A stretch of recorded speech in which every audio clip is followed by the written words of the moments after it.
Well, here we are. We're rolling. Okay. So, just set out the rules a little bit. The idea that I think would be interesting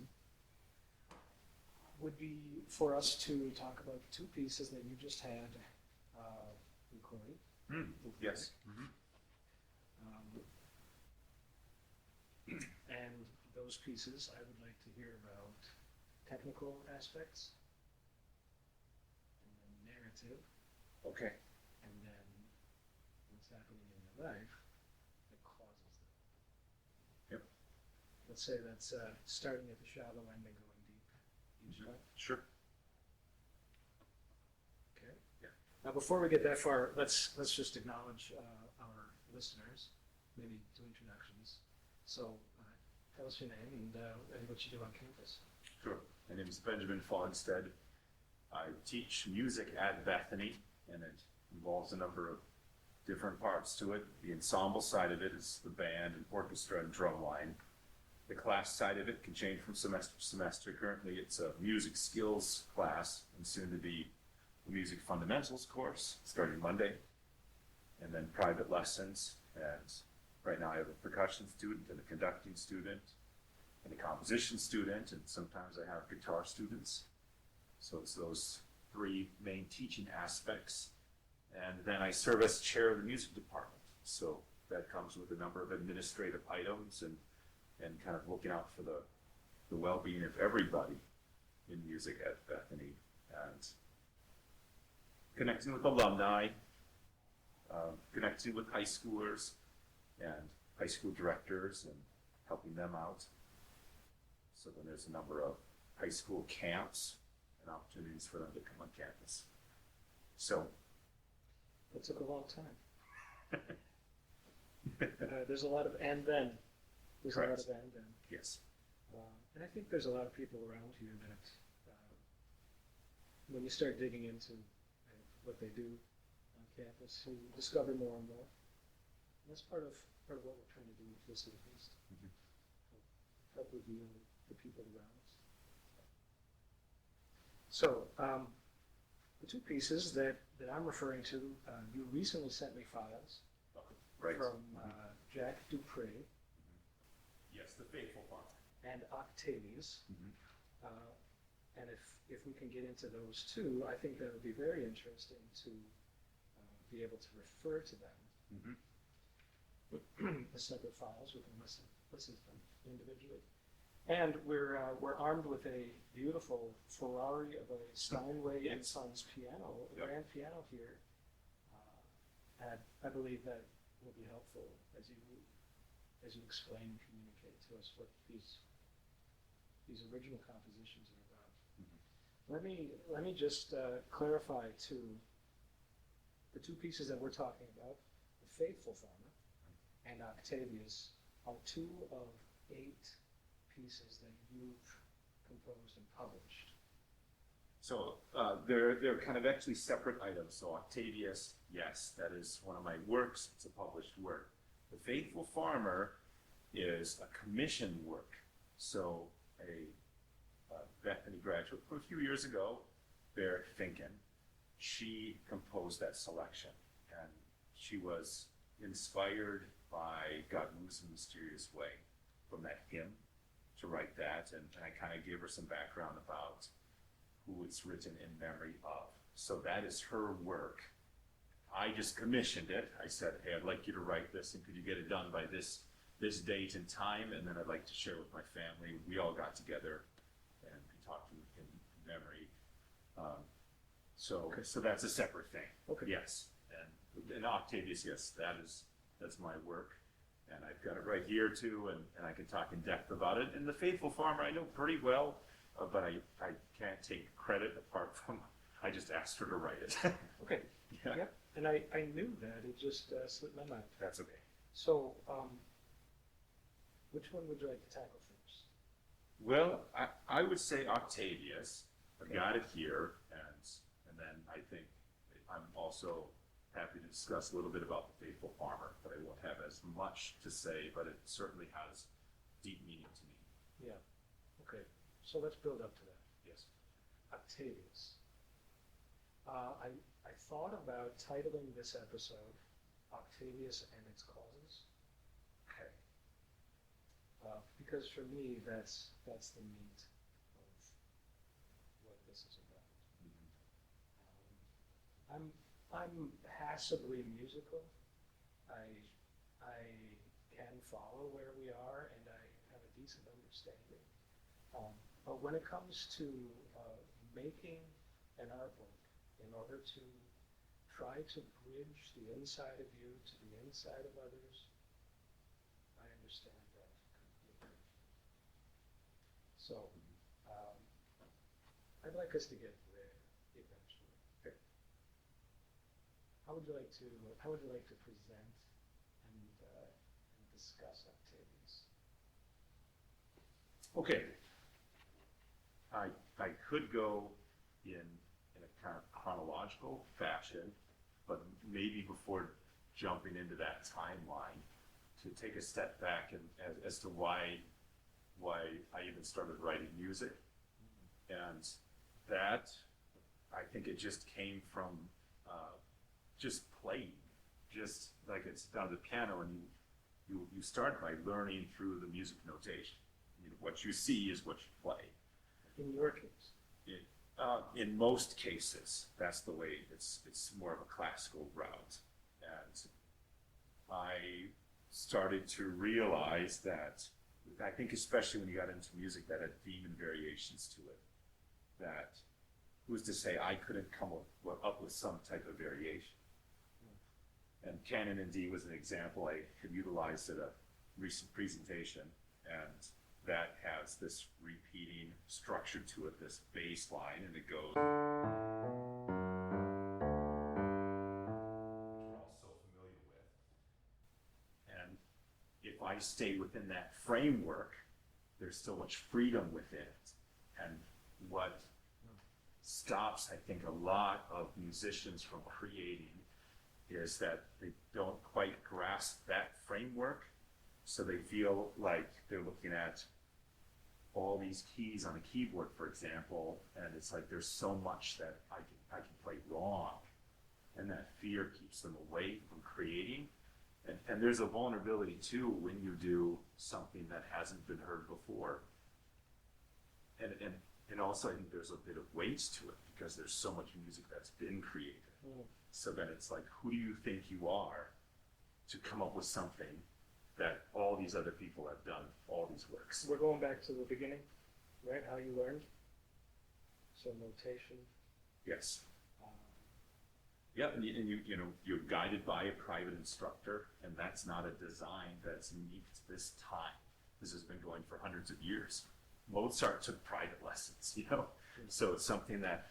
You're part of a grand tradition that way. Absolutely, yes. You join a lineage. So you have that mentorship, if you will, and you're guided through different works and increasing difficulty, and It starts as a one-on-one kind of relationship. Yes, yes.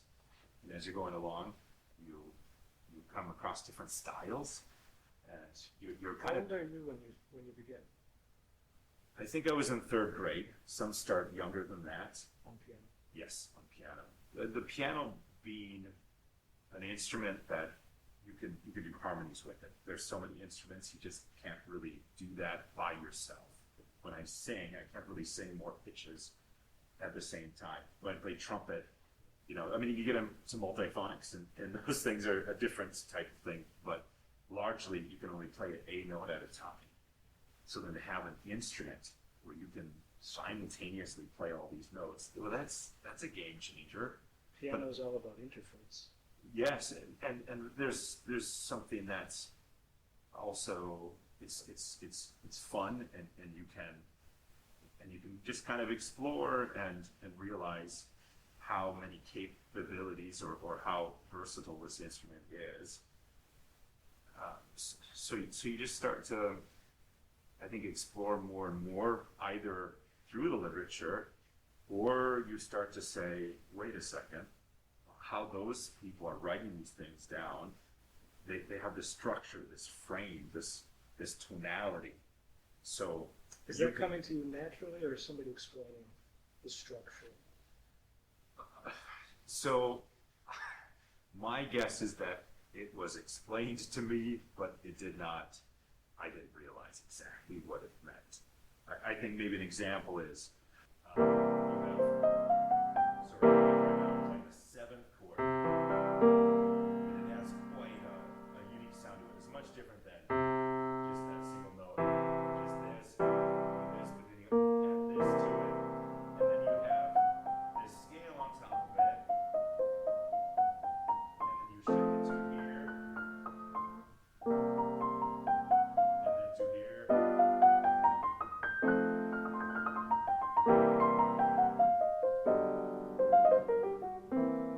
So that is the 12-bar blues. So I'm sure at some point I was taught the 12-bar blues, like you do this chord and then this chord. In the course of your lessons, you think somebody? Yes, absolutely. Yeah. Part of the theory work. But you seem iffy on whether that's true. And well, I don't know. I think you're so much glued to the notation. So, and your training is you play this note and then this note, and you play that note wrong, and then your teacher says, "Ben, you played that note wrong." You're like, "Whoops!" And then you go to this, and I guess I bring up jazz because what wrong note am I playing in jazz? I mean, I guess you can, but there's so much freedom in that art form, and sometimes that freedom is what keeps people away from it, because they're like, it seems like you're just all over the place, and it's not this beautifully structured music by Johann Sebastian Bach, which absolutely has its place, and that's extraordinary music. But there's different paradigms of understandings underneath the forms. Correct. Systems. Yes. So I bet I was taught the 12-bar blues, and I had some exercise in which you play these notes, and I played those notes, but I don't think I realized that I could like switch it up, and instead of playing it as a chord, play it as an arpeggio, and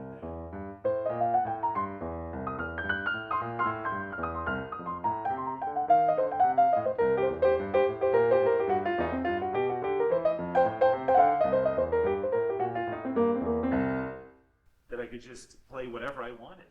I mean, right now I just was like, this is how. Are you just inventing? Yes. Yeah. So I mean, but I have that structure, Right. so that harmonic movement that propels the music along.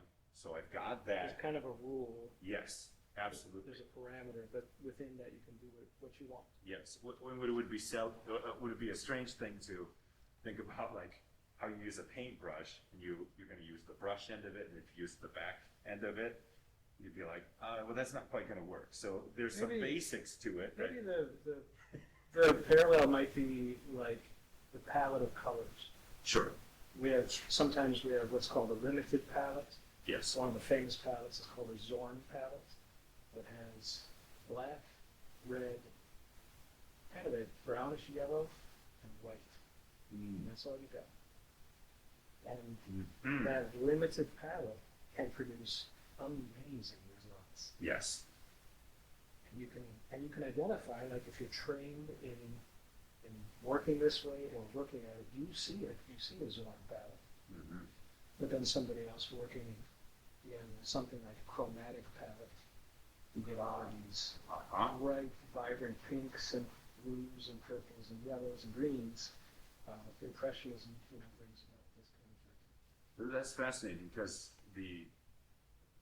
most musicians operate within the diatonic scale, so it's a 7-note scale.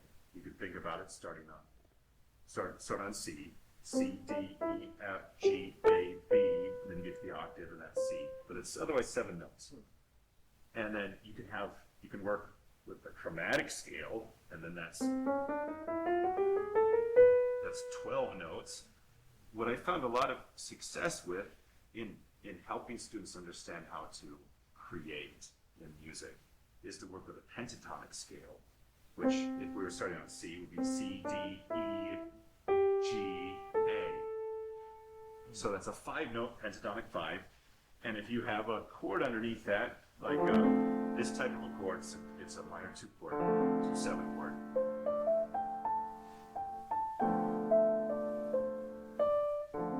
Two to 5 to 1. This is a very popular jazz progression, 2-5-1. In my right hand, it's just that pentatonic scale.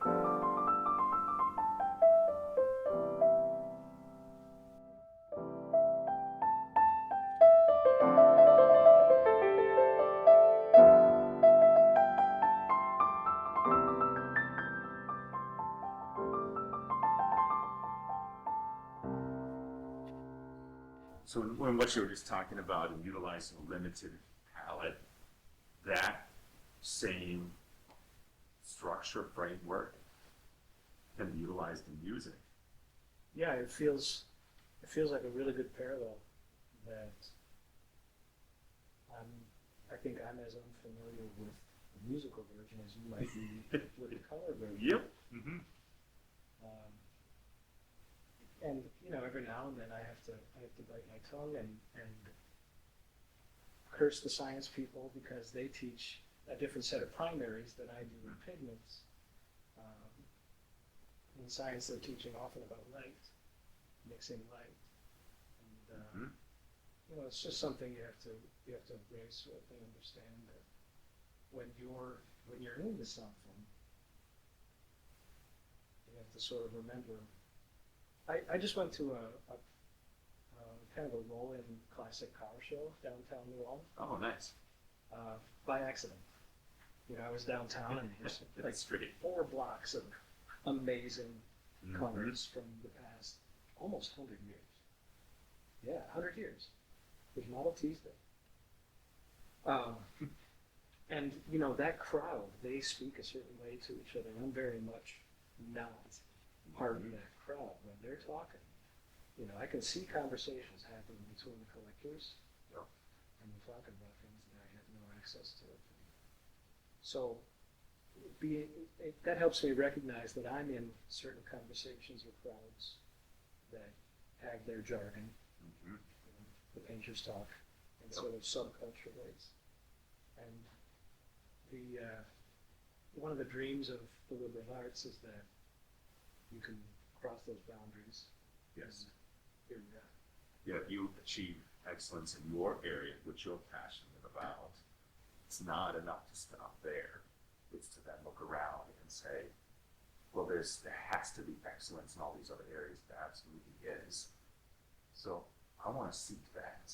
I want to look at that and also take what I understand and know and see how that can be applied across something that's seemingly so strange and different. It's like there's no way you can ever get along. And well, actually, if you just open your eyes and listen, you'd be surprised. And it's delightful to learn something, to find a connection. Yes. So you've given kind of roughly an origin story. Yes. That basically goes, I took lessons, I saw notes, I played notes. Yes. Maybe capacity wasn't quite there to understand right away the bigger ideas of what you do with the notes besides just play. And at some point you make the leap into understanding and eventually composing. I'm very interested in the composing experience. I think I'll say this before I let you go too far. sometimes I think, the fine arts inappropriately combines painters, musicians, theater. Officially it works, but Yep. when you get down into the subculture, when you're talking carburetors, glass packs and whatever, tinted windows, very rarely does music involve composition in these sort of fine arts designations.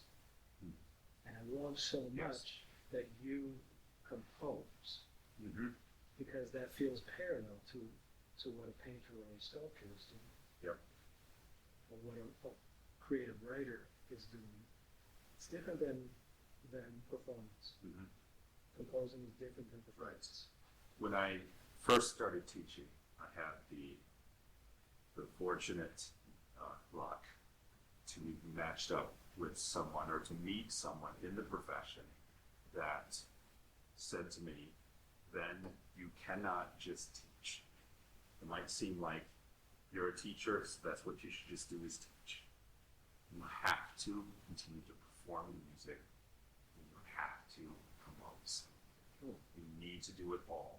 You cannot just teach, because that feels like that describes your current state. yes, because if that is all that you do, you are missing an opportunity in that you're training students in music, but to say, you go do this, and I'm not going to do this, that sends the wrong message. And also if you say, here's music, but I'm not ever going to write music. I'm going to just work off of other people's works. Now, I have to be careful in that, you have these fantastic orchestral conductors that are performing these time-honored works, and I'm not saying that they're lesser by not writing their own music. I think it was so helpful as a young educator to not get into a habit of not adding or contributing to the profession in either performance or in publishing. So that happened my very first year of teaching, and I also, not that I wasn't shown that by past educators, past people that had trained me. You certainly have that with your piano teacher. The piano teacher plays piano and often plays it right there. So they're playing the piano, writing your lesson, they're talking with you about music, and then they might also write piano music too, or arrange piano music. So much that, more common for them to be a performer yes, than a composer. yes. So that is very much present, whether I recognize it. Again, it's these things where you look back on it and then you realize, oh, it's maybe different than it certainly is different than how it was when I was walking through it. Just looking back on it, but as an educator, if your primary aim is that of an educator, you can't dismiss those other two aspects. I think that's you're missing out in the long run, or a habit is being established of, oh, you don't have time for it, and that's actually very common in education, because there is so much that you have to do in so little time, and it ends up getting put off the side and just not to be done. I've learned that as an artist, I tell my students, nobody will make you famous. You have to make you famous. Your life won't demand it like it demands everything else. So if you want to do this, the commitment has to be firm within you. What I learned in that first year too was that previously the access that I had to ensembles, if you will, or ways in which I could write and get some instant feedback. When it was the piano, if I wrote for piano, I could play it on piano, and voila. I had a drum line in college, so I could write for a drum line, snare, bass, tenor, cymbals, and then they could play it, and I was set. But I wasn't director of anything else. So when I started teaching, then all of a sudden I could write for jazz if I wanted to. you write for concert band, you write for marching band, you write Because- for that band. Because the people that you teach kind of become a new instrument for you Yes. to wield. Yep. And I suspect that it isn't only about time with that time isn't just the only hurdle why people won't write music. Because I've experienced it myself, so this isn't me looking at other people and saying, well, go and just start writing music. You are so vulnerable because you're saying, here is this work, this is my musical mind applied to it, and it is in print for you to see. It's maybe arguably at a different type of level than a performer, because you could be performing and you could slip on a note or something, but then you continue on and maybe they don't really see that. You write something and it's in print, now it's in front of them. So then I think I did what's maybe a stepping stone towards an original composition by arranging, because there is some security and safety there. So my first band arrangement was I saw 3 ships. Because you guys know the melody, and I'm gonna work on something to decorate it. Arranging. But you got something that I know this melody's gonna work. That's a little bit like the jazz idea, where you've got a theme that's familiar and then there's freedom. Mm-hmm. You gotta stay chained somehow. You gotta refer back somehow to the familiar. Mm-hmm. But then you go in a new phase with it. Yeah, like that 12-bar blues, which it's last spring I was at a Bob Dylan concert. Wow. And they had a selection that was 12-bar blues. I turned to my friend and I said, hey, that's the 12-bar blues. And he's like, what are you talking about? I'm like, that is the 12-bar blues, you know. But utilizing that framework that's successful, and of course really enjoyed that selection, and many more, of course, but that was, 12-bar blues. So when you have, there's structures there. There's And There's you saying things arrangement that- got you entry into Yes, composing. yes. That Because was of the my volume. first band selection. And I'm interested that you said it's scary. Absolutely. It's scary that you put it on paper and then it's out there. Uh-huh. Yep. So arranging felt like maybe you can do that. Because you have a melody that's, you know it's going to work, and they know it. And it also, with concert band arranging, it fit a need that I recognized in my music research, that for Christmas selections, there doesn't seem to be a whole lot to select from for band, particularly not a whole lot that has a lot of percussion. And at my first teaching job, you spend the first quarter of the year with field marching. So then your actual first concert of the year is the Christmas concert. So I have a field marching band that there's a full battery and there's a front line, there's tons of percussionists. And then we get to our Christmas music and there's so much music that doesn't have a lot for percussion. So then here, they're very active, participatory, and they're, doing these great field shows, only to then get into a concert setting and get pushed to the back of the room. And then for most of the music, just sit there or just play just a little bit. So in 3 Canes, this is a solution? Yeah, so Gave percussion work? I saw 3 ships come sailing in, the first one, and then I arranged for We 3 Kings. And I made it a point to have plenty of percussion, and I'm fortunate to have a strong percussion background. So writing for percussion was very natural to me. What took time then was understanding woodwind and brass, and playing those instruments, and knowing what's just demanded enough. I don't think I've ever told you how much I love hearing your people perform percussion. Oh, nice. Like, it's like dynamite or fireworks for my ears, you know? Sure. It's just Yeah. snappy and Yep.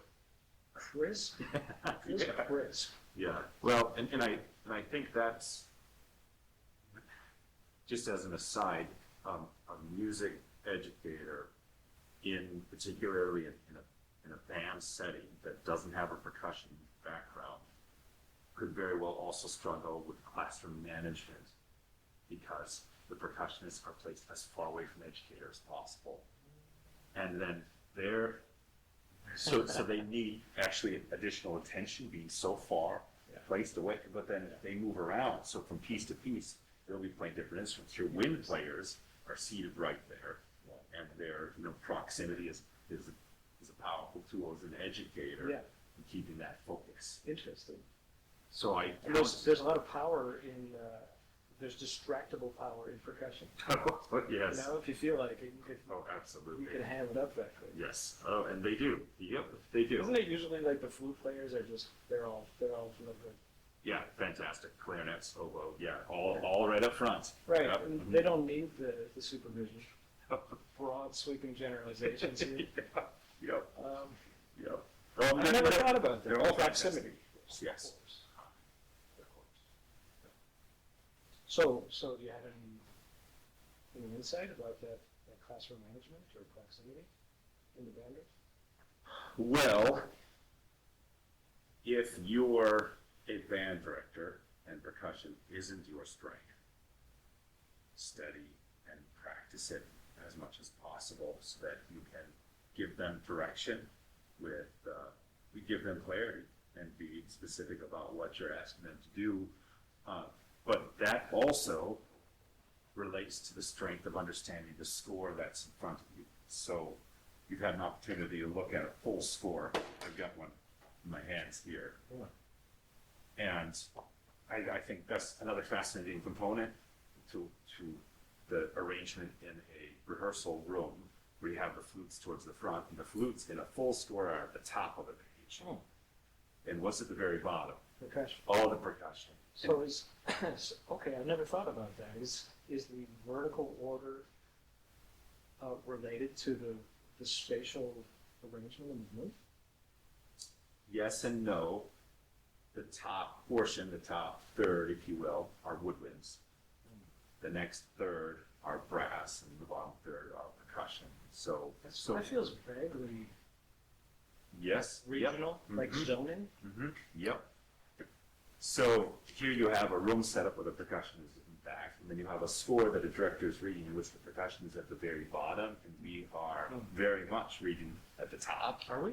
Well, you need to, because it's going to have your tempo marking right up at the top. Yeah. The tempo changes. They're going to be inscribed at the top. Sometimes they are further down the page too, but with so many things we read, if I were to hand you any piece of paper, you're probably not going to look at the bottom. Yeah. You're going to start right up at the top. So this is so much the case with the conductor. So your attention on the page and in the room is directed away from percussion. Yes. Interesting. You just have to be aware of it. Yep. So then I think what some directors will do to counteract this is they will say to someone who wants to play percussion, you have to have a piano background of so many years. Otherwise, you can't play percussion. You have to play another instrument. What's the logic there? Well, percussion has such a strong appeal because you probably hit some drums at some point where you've seen it and you're like, that just looks so cool. Like you want to be a rock star? Yep. So then they gravitate towards that, and now a wind instrument to a fourth grader or a fifth grader might be difficult to play. A little bit air to it to make the sound of the instrument. The percussion, just give me some sticks. And I can just start hitting this, and you can also get the characteristic sound of the instrument much quicker than you can with a woodwind or a brass instrument. You can take a little bit to start getting that good sound out of the instrument. So you're aware of that, and then you try to redirect so that you don't have a band full of drummers. Yes. Because When a it feels balanced like ensemble. a low threshold, it feels like an easy entry. Yep. And in time they could switch. So they could start on an instrument, on a woodwind or brass instrument, and then in time, if percussion is really calling to them, then they can hop over to that section. I think I remember that moment when my children were signing up for for band lessons in 5th grade at MVO, I'm sorry, at St. Paul's in the end. And Mr. Biedenbender he was interested in what they wanted to play, but also was steering them in directions that evidently were right. We need somebody to do this. And it's obvious that that's necessary, but I've never thought about that before that moment. That we need to kind of recruit appropriately to have a well-run ensemble. Mm-hmm. Yep. Okay, that's a little off topic. It is, actually. My apologies. Okay. So, Not a lot. So I'm teaching, first-year teaching. I have access to these ensembles, so I'm starting to write music for them. I'm arranging for pep band. I'm arranging for the marching band. Yeah. I'm arranging for concert band. I Percussion think that's ensemble. very interesting. Like you react to your circumstances. Yes. You have, I think of it as musical instruments. The ensemble is a musical instrument. Mm-hmm. Yes, absolutely. And my first submission for publication was a woodwind quintet, and it was rejected. And that was a important lesson for me. What's it called? It's been a long time. Yes, yep. So it was The Love Lost, because it was written at a time in which my wife had a miscarriage. So that writing was done to help understand all the emotions that were connected to it. And I remember having conversations with my lovely wife about we had been making all these plans to get all the baby equipment and all the clothes and then a room to set aside for that, and then we had that doctor's appointment 14 weeks in. Had you had any children? No. So it was a combination of we thought it was all going to be that certain way, and then it wasn't. It was not only that this baby is just gone right to heaven, but also we don't know if God will bless us with the child. So what does this mean? Yeah. For the future. Yep. So I submitted that to the publisher, and it was not approved. But it wasn't just rejected with no comment. The assessor had a lot of comments about it, and it was a combination of this is what's going well with it. This is you're understanding the ranges really well, and for having not even played a bassoon at the time, you really understand how to write for bassoon. How old were you? This was 2008. That doesn't help. Oh, okay. Yep. I was just in grad school, just starting grad school, so getting into those classes where you learn the woodwind instruments and you learn brass instruments and string instruments. So were they tones? So, I was 23. Early. Yes. Early stuff. Yep. Yes. Pretty young. Pretty young to be, I mean, I don't know anything about it, but it feels like a bold move to submit a thing at that age. Yes. Is it? Yeah. Or is it normal? Oh no. It was a leap. It was something I poured my heart into this work, and proud of it. I said, this is something. I think this should be published. I think other groups will look at this and say, I want to play this. And Okay, so that's sort of public facing. Did it help in your reflection on this? You said we thought it was going to be a certain way. Mm-hmm. Did the composing, or when we hear it now, let's go back to the composing. Did the composing it out of help reflect.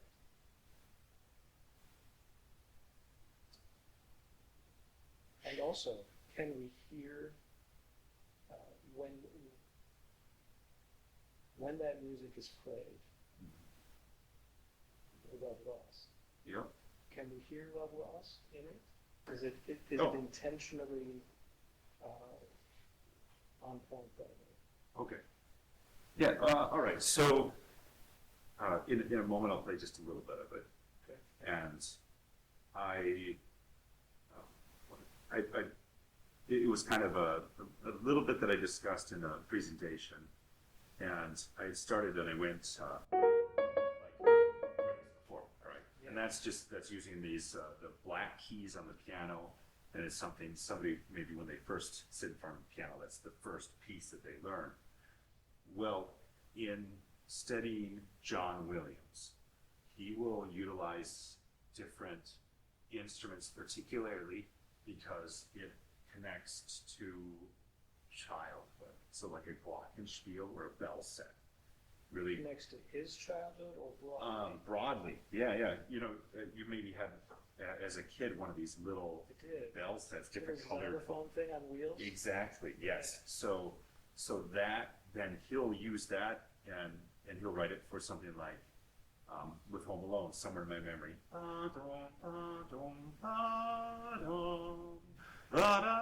He'll utilize that instrument, and then also a flute, and he'll do that with other selections, you know, with Harry Potter.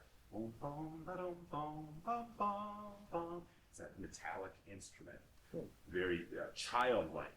So when I was writing that selection, I made use largely just the black keys on the piano. So there was that connection there. Because we associate that with one of these first things that we ever learned. Yes. On the piano. Yes. So that's where I went. And I learned that. And I never took lessons, but my friend taught me. He said, "Watch this. You can do this." Mm-hmm. Yep. And he showed it to me. And that will always be in my mind in Dave Wilborn's living room. Yeah. Yep. Powerful. So I'll play a little bit of. Brilliant idea. Sure. Yeah. I get it. So I'll play a little bit of it, and then you can see, you know, from where you're seated here, you can see the keyboard, so you can kind of confirm like this is the case. But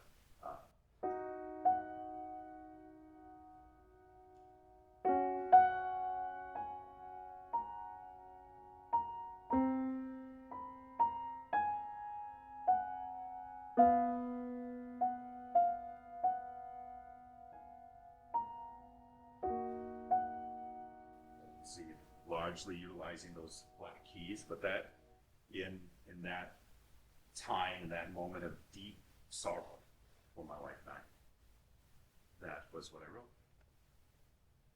You said it was for woodwinds. Woodwind quintet, so flute, clarinet, oboe, bassoon, and a horn or a French horn. Okay. And So it's not actually the black keys. no, it's You not. composed No. with the black keys. Right. Yes. So I wanted to utilize that instrumentation because of how unique each of those timbres are. And a woodwind quintet, that's as far as small ensembles, that's a common configuration. The flute and clarinet sound distinct from each other, and oboe, but then they also have a nice blend together. Has this been performed? No, and I actually, in time, I became okay with it. And I moved on to other things, and I started writing other selections. You became okay with its rejection. Yeah, well, because when I sit at the piano and play, on occasion I'll play that. And my wife knows exactly what it is, and exactly why it is that I'm playing it. And she and I share that mutual appreciation. You can communicate. Yep, and it brings us back emotionally now 17 some years ago. And I learned the other day that I hadn't ever told my kids that's the piece that I wrote at that time. So they just recently learned about it, and they're like, oh, we've heard that They're familiar many with times it. over with it, and we just never knew the meaning that was behind it. But I kind of like, and I know there's a bit of irony that I've now played a little bit of it and sharing this background, but it's largely just been our house. And they've been the only ones that have known that selection and what it means, and maybe the only ones that really have heard it. So maybe it's okay to have something that you've done and written that it doesn't have to be widely shared. Yeah. To, like, that doesn't maybe need to be the goal. And you're describing an audience. You have an audience. Yeah. Very exclusive audience for that piece. Of really one, but a couple observers. Yep. Overhearing the communication. And I'll share one other part of the selection. So it's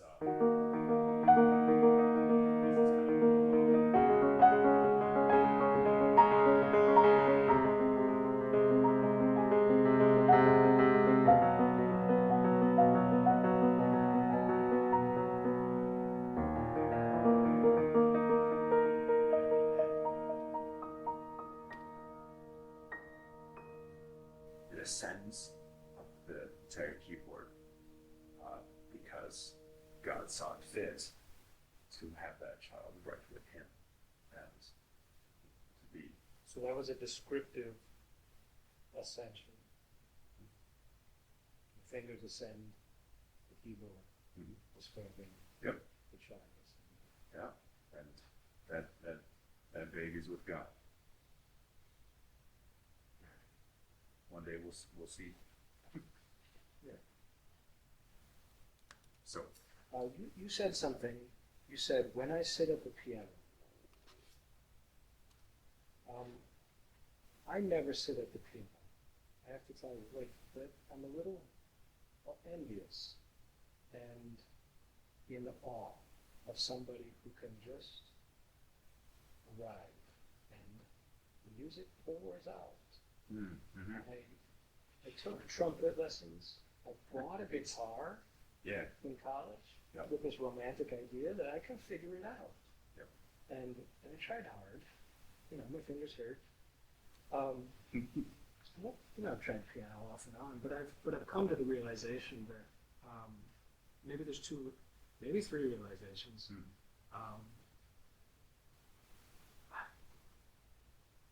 One of them is that music demands you to be on time. It's like a compressed calendar. It's a schedule. Okay. All right. You have to be here doing this thing at this moment. And I can do that, but the crazy thing is you want another one half a second later. And then again, and again, and again. And that to me is a lot of computing power. It's a lot of processing. But I had the same problem playing baseball. For the same reasons. Like, the idea of baseball is you need to connect with that trajectory, either the pitch or catching it. You need to be in exactly the right place at exactly the right time. And I didn't do well in there. That's one thing I realized. Okay. Another is, as a young adult, as I was trying music, I realized if I had free time in my life, I would choose differently. I would choose to draw. I would choose to paint. Now I think I have the capacity. I think I can muscle through and I could play music. But my priorities are different. And the third thing I don't remember. That's okay. Yeah. Well. When I sit at the piano. Yeah. It's something you do. Yes. It's something I never do. Yep. So it's helpful, and I think the reason the piano is so common, it's not just all the things that you can do, but it's probably sitting right there in your living room. So it's something that you frequently walk by and you see, and it's so easy to just sit and start playing. With It's almost, probably in your living room. yeah, it is. It has been in my living room. It no longer is. Ah, But that also isn't a universal.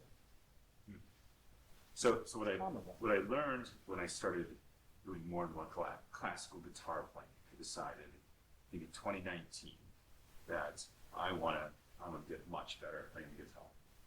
And when I have that guitar in its case versus on a wall hanger, there's a big difference there, actually. Yeah. Even though a case is just 2-3 latches, Not that hard. and then voila, you're there. Yeah. There was just something about, I mean, I'd maybe even argue that sends a different message. I just close the lid on the piano in front of us here. Yeah. There's a little different message there than now the lid's up. Yeah. I'm right here. I mean, it's like, go for it. Right. It's got to be easy. So when I put that guitar hanger up on the wall, highly visible, so accessible, just pull it right up off the wall, and I can play immediately. Changes your life. Changes exactly. Perfect. Yes. Reducing the friction. Absolutely. Runners will talk about just lace up your shoes. You don't have to go on a run just for Right. lace up Yeah. shoes. And I learned too that I can't play piano whenever. Like I'm an early morning person, so I'll be up at 5:30, 6. Yeah. And if I start playing the piano at that time, There are consequences. that's going to be one upset household. Yeah. But I can take a classical guitar in my hands and start playing that. So that was, I think, what drew me to playing guitar, but also continuing to play piano, like that accessibility. Then I guess you could say that with your voice, how accessible is that? And then beatboxing, I can do a lot of beatboxing too. And, I mean, it's kind of Percussion.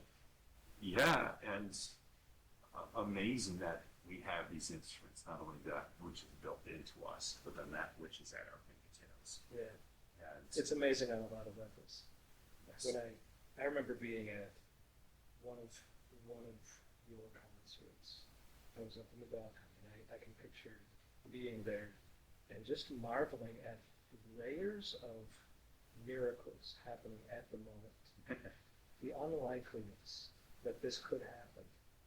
For the music to be wafting up through the air, physics has to work, Mm-hmm. and we have to somehow understand harmonies. There has to be a system in place, so we have an understanding of that. And then a grand tradition of building instruments that can do this reliably, and then a tradition of training people to play them. And then how likely is it that humans would work together at the same time to make this, what seems to me like sorcery. Oh, sure. Live music, Yeah. you know, like Yeah. you're making vibrations Mm-hmm. for us in the air. Right, and the mind-boggling aspect of what a conductor does, so I go through this in conducting coursework in private lessons, is that you have to be showing what's about to happen before it actually happens.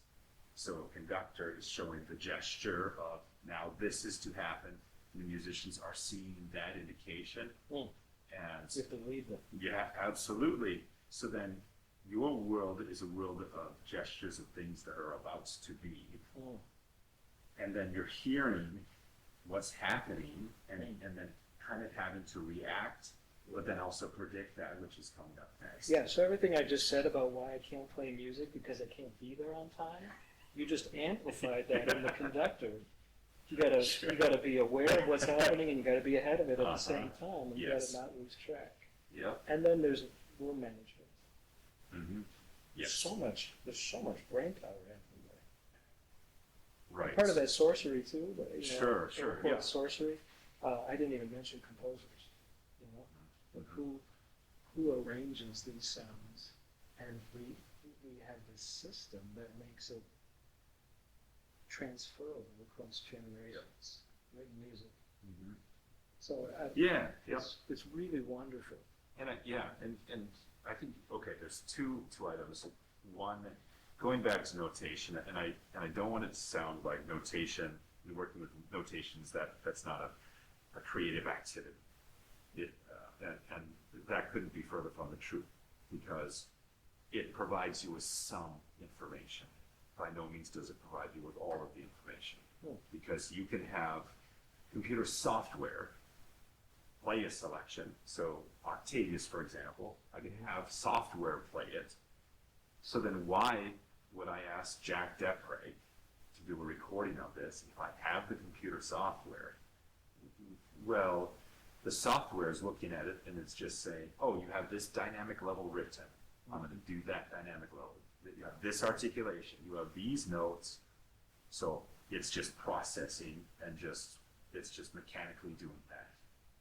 When you have someone that's the one interpreting that information, they're making different decisions that they are not written down, but they make it all the better.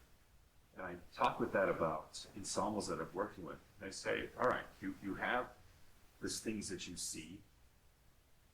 We need to, yes, recognize that and make sure that we're doing our best to realize that visual information, but if we don't have open ears and understanding our role with balancing and blending and our intonation and our phrasing, so how we are shaping that melodic line, the performance will not have a lot of life to it. And also, if we don't understand the composer and the material that we're looking at in its background, it could run the risk of being an emotionless performance.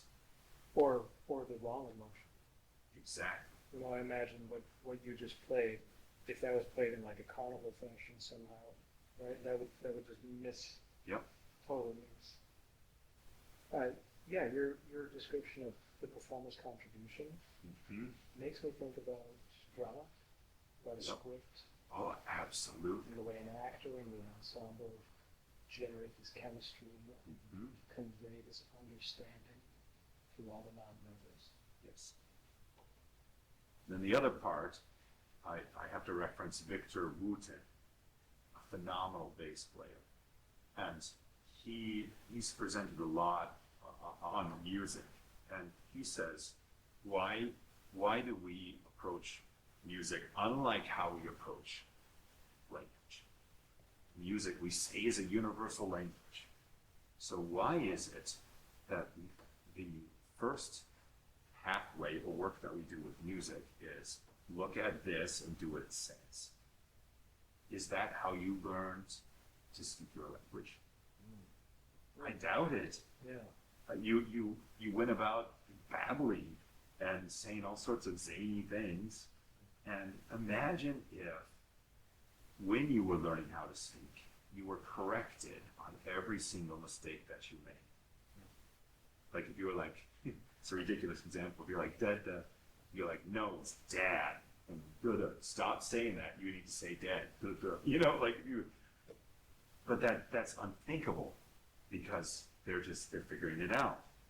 In music, I don't know. He makes the argument that because you're corrected on all of the things and very early on, you can create this uncertainty or this fear that, all right, I'm going to make this next mistake. I mean, on the other hand, it pushes you to that excellence. Kind of Pavlovian that way. Like, if I do this, then this will happen. It's possible. Yeah. So then he says, a remedy is, how about just be okay with just playing and just sort of, sorting it out. And he's not There's advocating. kind of a double meaning to the word play. Right. In this context. And he's not advocating a free-for-all, but that also has to happen too, where you're just talking in music, that you're not following like imagine if in our conversation here, I had to have the exact words I was going to say to you written in front of me. Yeah. Like that's unthinkable when we're speaking a language, but in music, it's shockingly so almost unheard of. It just seems like very few people do it, and the ones that do it are they're just those jazz people. Like that's weird, or it's a strange dynamic that we have in music. We love to that say it's written down. The thing that we're going to do is written down. Yep. Interesting. Yep. So then there should be more just talking. Yeah. And I suppose that's what jazz is trying to get at as a medium. It is. It's trying to get back to intuition. But here's the thing. It shares a close relationship with the composer. Because the composer isn't working off of something. Yes, you've learned the musical language. You learn about what things work together well and what things don't. And once you learn the rules, you can also kind of break them too. But you're playing, you're just coming up with things, and then you're writing them down. Yeah. And I watched the very long Beatles documentary. Oh yeah. Peter Jackson put it together. There's so many of them now. I forget which one this is called. Sure. Yeah.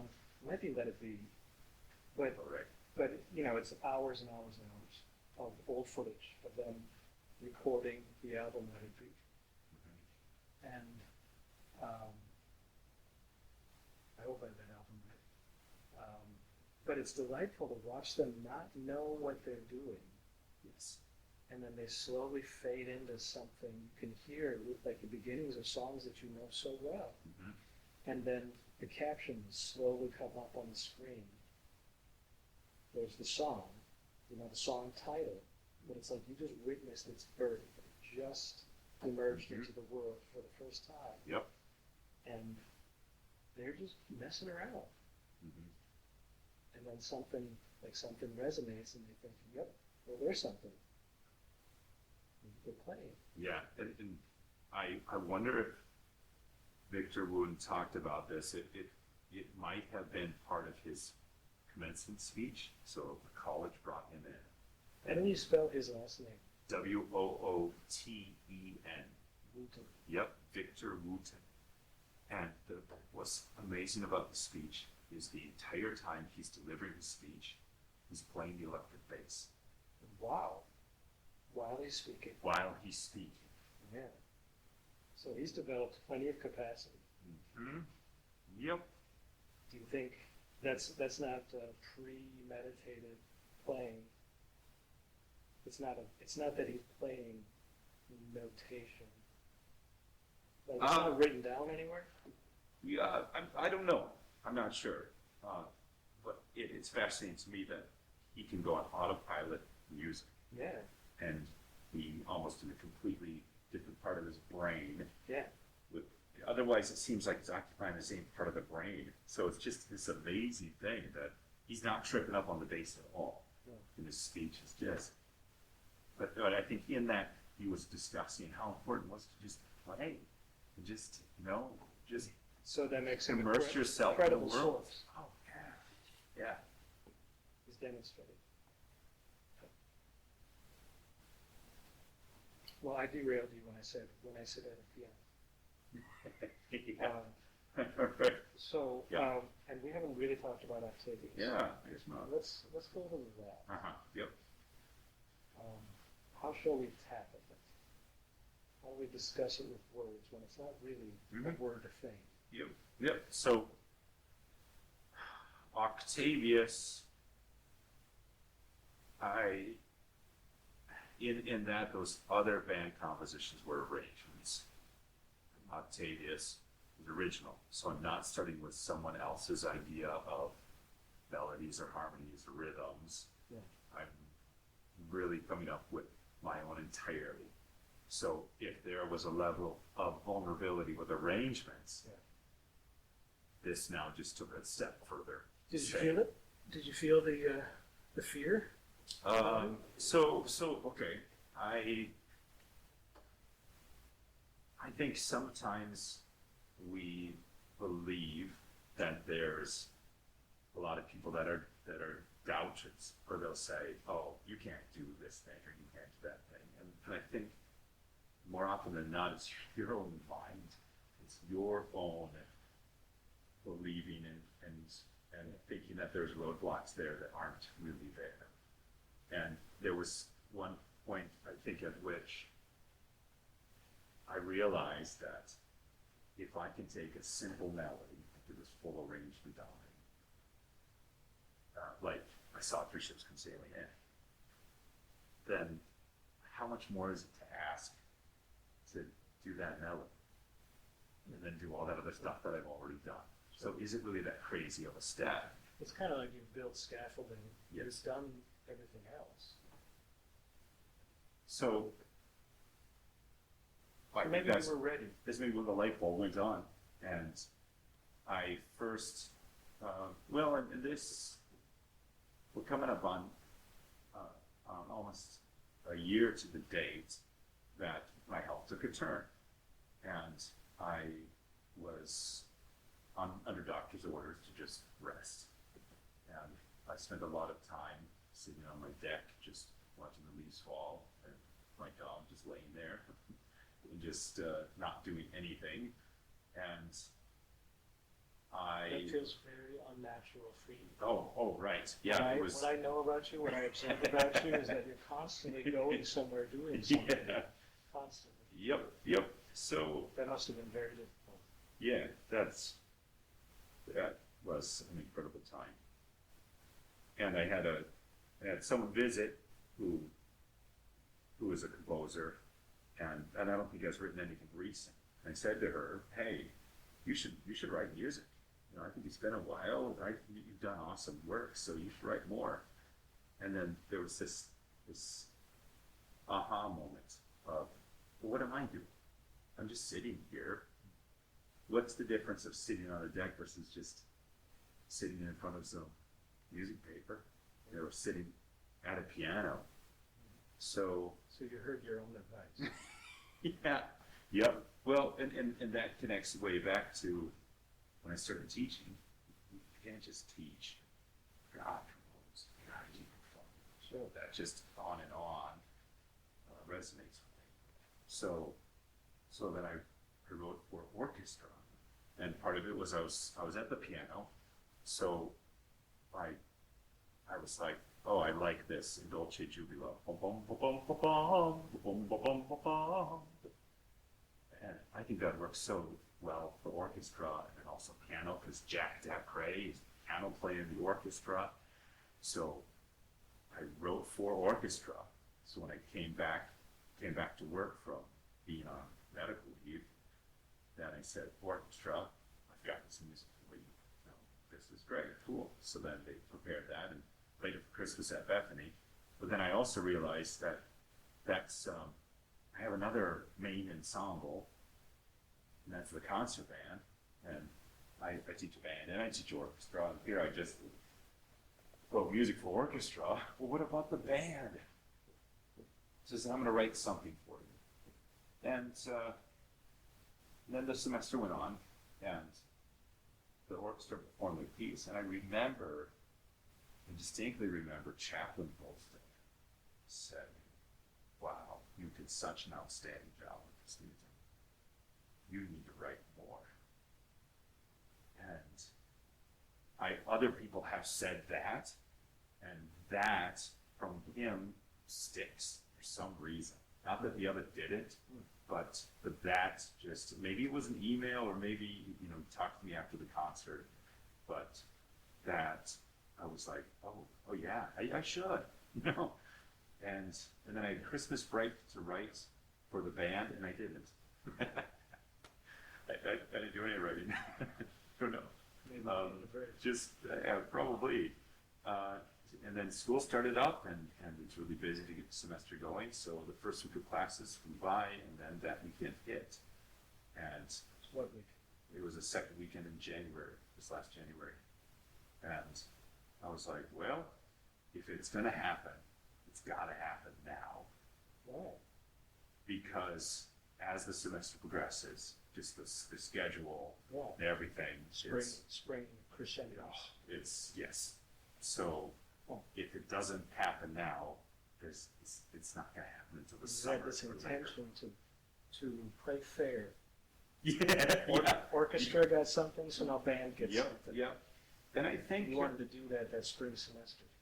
Yes. Yes, so I think because now rejoice, that was the orchestra piece, Indulci Jubilar, very cheery too. Da-dum-ba-bum-ba-bum. Because it was that way, that I started writing for the band. I want to show a different emotion, a different side, something that we, our experience in life is this collection of joys and sorrows, and like the movie Inside Out. It's not this battle between sadness and joy. It's all about that mix, and understanding that it's not solely going to be one or the other. So Octavius then, so the piece starts out, right off the bat, like that's not right in music, because you go in here, and it's just it's the key right next to it. You're setting up a tension. Absolutely, a minor second, which if you play them independently, we're kind of okay with it, but you play them simultaneous. To me, that sounds like a 9-volt battery tests. Yeah. Yep. So. You ever do that? Lick a 9-volt battery? Absolutely. Yeah. As a kid, I was never sick because I did that all the time. Like I can feel it right now. So right off the bat, I'm establishing this. There is a certain emotion at play here. This is not. It kind of says brace yourself. Absolutely, and then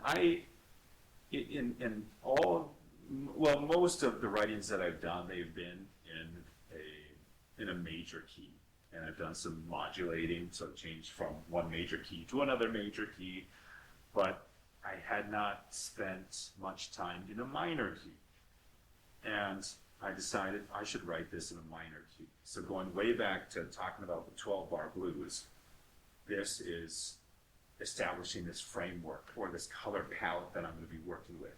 So if you had a collection of colors that were bright, I kind of made it a point to select these colors, darker hues.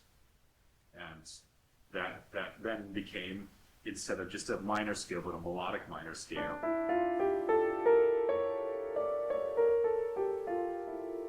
So it's going to have that sort of a structure to it versus a major. So you set this rule. Yes. Like this is another sort of like, this is carburetor talk, Yeah. Yep. And I took a harmony class in high school and did, like exactly okay. Mm-hmm. So I know a little bit of the logic behind it, though I can't quite do the math. Okay. Yeah. Well, so a major scale starting on D would sound like this. Nice. We associate that with kind of a brighter sound, a happier sound. And it's crazy to me that it works. Right. Yep. Like I agree. Yep. Now, if I would have just a D minor scale, it would sound like this. And what a D melodic minor does, I sort of see it as this combination of both worlds. The happy combined with the minor. When you bring those two together, it becomes.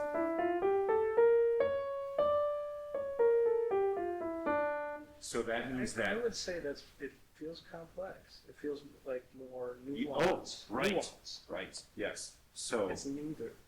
Right. Yes. So it's in this selection being a first original work for band, really band or orchestra. In it is poured both like these good and bad components all together. That this is life. Yeah. There's joy and there's sadness is woven into it. Yeah. When I had those medical issues, it was, well, things aren't right on one hand, but on the other hand, this is the day the Lord has made. Let us rejoice and be glad in it. So This composition Octavius then is working with a framework that I believe communicates that things are well and things are unwell all at the same time. Let me cut in there. I remember Bill Bukowski saying that one of the hallmarks of a masterpiece of artwork is that it shows you what it's like to be human. Mm-hmm. What is it like to be alive? Yes. That's what I'm hearing from you. That it's nuanced. It's a little bit of this and it's a little bit of that. Mm-hmm. And you want the nature of the music to acknowledge what it's like to be alive. Mm-hmm. Yeah. So there's a so when I'm writing, I think a lot about the musicians that are about to play it. So how are they going to experience this when they get it in front of them? Meaning when they start to go through the notation, will they see it as, oh, this is too challenging for me, or this is way too easy, or there's large sections I'm not even doing anything. So as I'm writing, I think about each individual and that I want to make sure that they have something that is interesting and something where they're occupied, they're contributing often. To me, that feels like an extension of your sympathy for the percussion section. Right. Yeah. And now it's melted into everyone. Yes. Yeah. And that surprises me because paradigm that I think of is somebody expressing themselves, saying this is what it's like for me. Mm. Mm-hmm.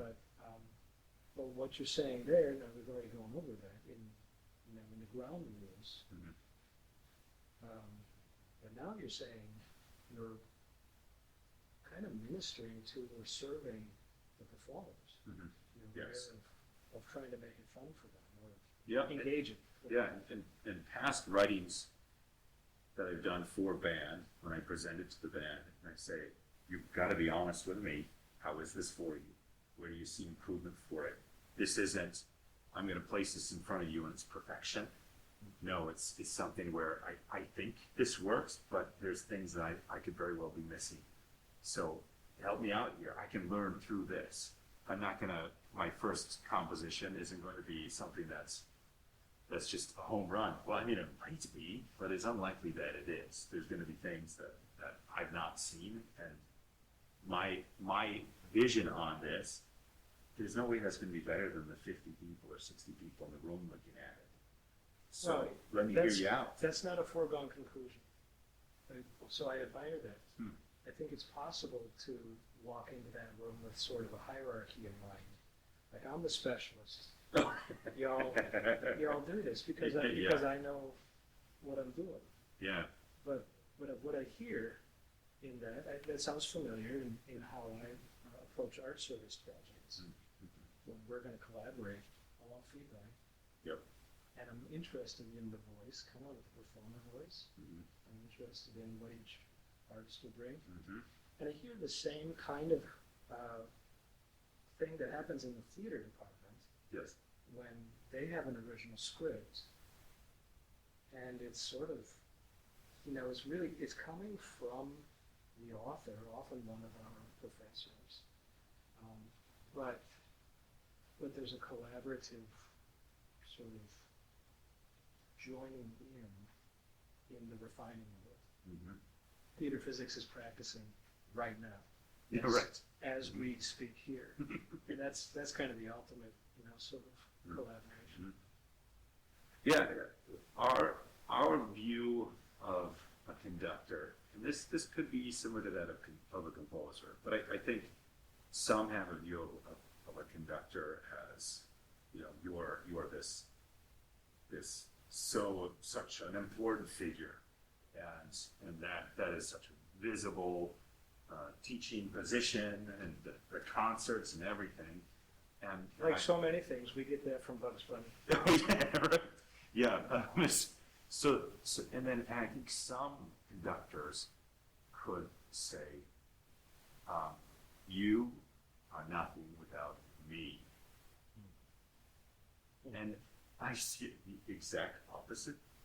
I am nothing without you. And sometimes I've gone so far to joke, without you, if somebody saw me in a room, waving my arms, they would say, put this guy in his straitjacket. Yeah.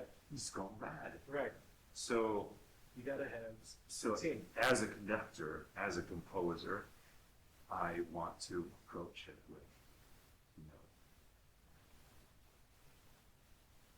Appreciate that. okay. So when writing something and writing Octavius, in that you want it to be something that is human, because you could write something that's very mechanical, or it could be very formulaic, but you want this to connect to how you would talk to someone.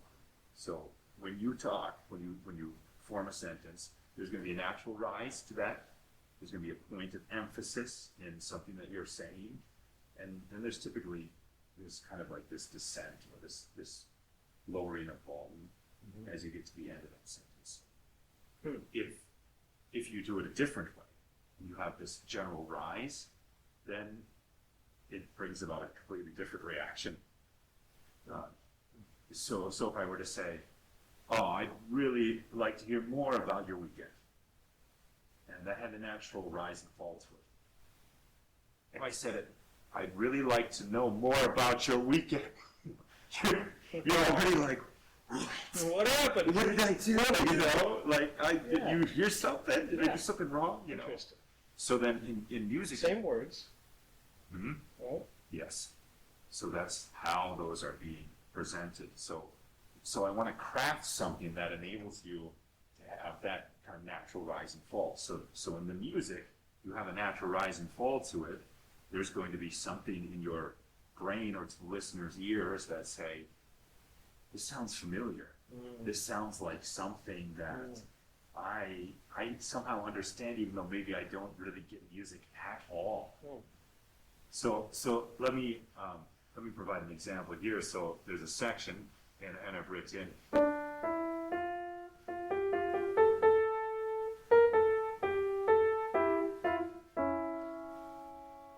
So do you hear how that musical line ascended?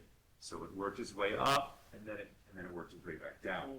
But then also within that, you're having kind of a conversation too.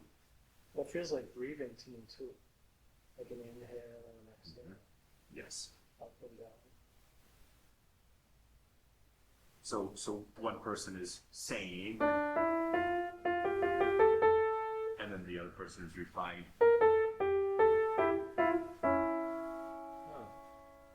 And then I'm going to say the same thing again, but add instrumentation, or in this case I'm adding an octave. And then it seems like I'm going to just do the same thing again, but no, I'm going to go. And I think about, 1950s, Leonard Bernstein did this Young People's Concert Series. And I remember he talked about Rossini's William Tell Overture. So he goes, ba-da-dum, ba-da-dum, ba-da-dum, bum-bum. So that's a call or a question.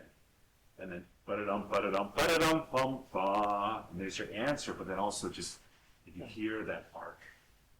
So it's connecting to speech, you know. And then the third phrase, ba-da-dum, ba-da-dum, ba-da-dum, bum-bum. And then you're like, oh, great. He's just going to do the same thing that he did before. It's almost like in a conversation, saying the exact same thing. And if we say things the exact same way, it's very strange. There are times where we will repeat something, but we'll repeat it in a different way. Like a knock-knock joke. Right. We do it the same, and then it changes. Yeah. So William Tell Overture goes ba-da-dum, ba-da-dum, ba-da-dum, pum pum, ba-da-dum, ba-da-dum, ba-da-dum, pum pum, ba-da-dum, ba-da-dum, pum pum, ba-da-dum, ba-da-dum, pum pum. And that's the brilliance, Rossini. It defies your expectation. He Yes. sets an expectation and then he switches it. Yep. Okay, so you just did that. Can you play yours again? Sure. And I'll add the bass line to it.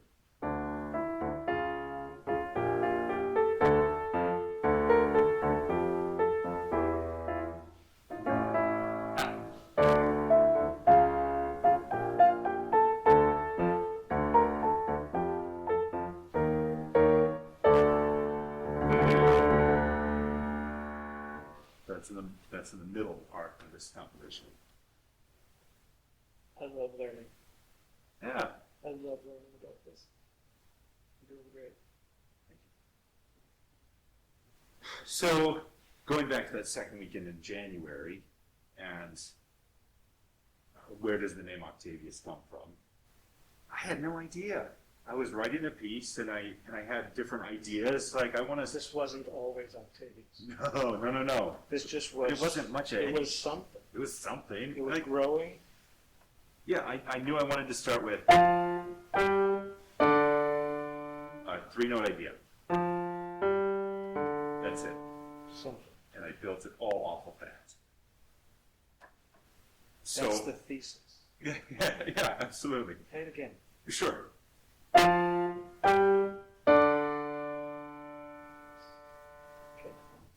And some of it in this might sound a little ridiculous, but in your F major scale, F, G, A, B flat, C, D, E, F, if you then take the associated minor scale to it, which means starting at a different point, you would start on D and still play all the same notes. So this idea came when I'm going to start on F and I'm going to go to G, thinking that maybe you're believing it's going to be in this key and it's going to move in this direction, Yeah. and maybe thinking life is going to go a certain way, and it's not. It's going to go. That it's the knock-knock joke. You defied our expectation Right. in 3 notes. Mm-hmm. Yes. Yeah. That's what I was hoping to convey. You said earlier we thought it was going to be a certain way. Mm-hmm. Okay. Yeah. That's a that'd be a great life slogan. I thought it was going to go this way, and Yeah. life is so surprising. So in that selection, and this isn't in the piano piece because there was a lot to condense down from bands and piano, but that idea of going, and that was all by the wind players, and then you have the percussion that are replying. So the wind players are going, and the percussion goes, Yeah. and then the wind players go, and then you're like, oh, great. He's just going to write the same thing, and it's going to go, right back down. And that's not the case. It's going to go. Something else. So you were thinking it's going to go, the percussion replies, and then here come the winds again. And then I'm going to go, boom, they're going to go, and then bang, all the way up instead. Yeah. So you're trying to do this. You're trying to walk this line of repetition is important in music, just like in a conversation under a certain topic. You have to keep referencing kind of what that main idea is that's taking place, but you can talk about it in different ways. So musically, you want to have notes that you're playing and working within a framework that have a similarity to what was just said or done, but then also gives you something new. Yeah. So then it propels the conversation or that composition along. Otherwise, it would stall. Yeah. So it needs to both be long and surprise. Mm-hmm.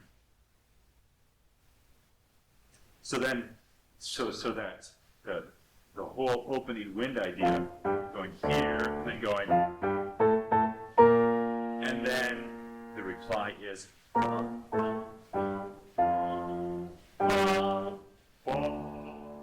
that's how that whole phrase goes. But that statement or that conversation happens over 8 measures. So it takes a little bit of time for that to unfold. That other example that I played was a smaller stretch of time. It was a 4-measure idea.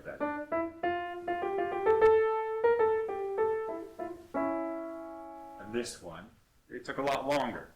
But that was part of it kind of getting the listener ready for more material to come. If right at the start of it, it's incredibly dense information you're trying to communicate, it can be like someone entering a conversation and there's all this jargon, let's say, or very detailed you can feel like this isn't accessible to me pretty quick. And then you want to find ways to exit this conversation, and get onto some, go talk with a different group of people, let's say. So you ease the listener in. Yes. Trying to. It feels a little bit like a writer doing foreshadowing, too. Mm-hmm. Yes. So that the writer isn't trying to fool you, Mm-hmm. doesn't want to defeat you, Right. wants to bring you along for a ride. Mm-hmm.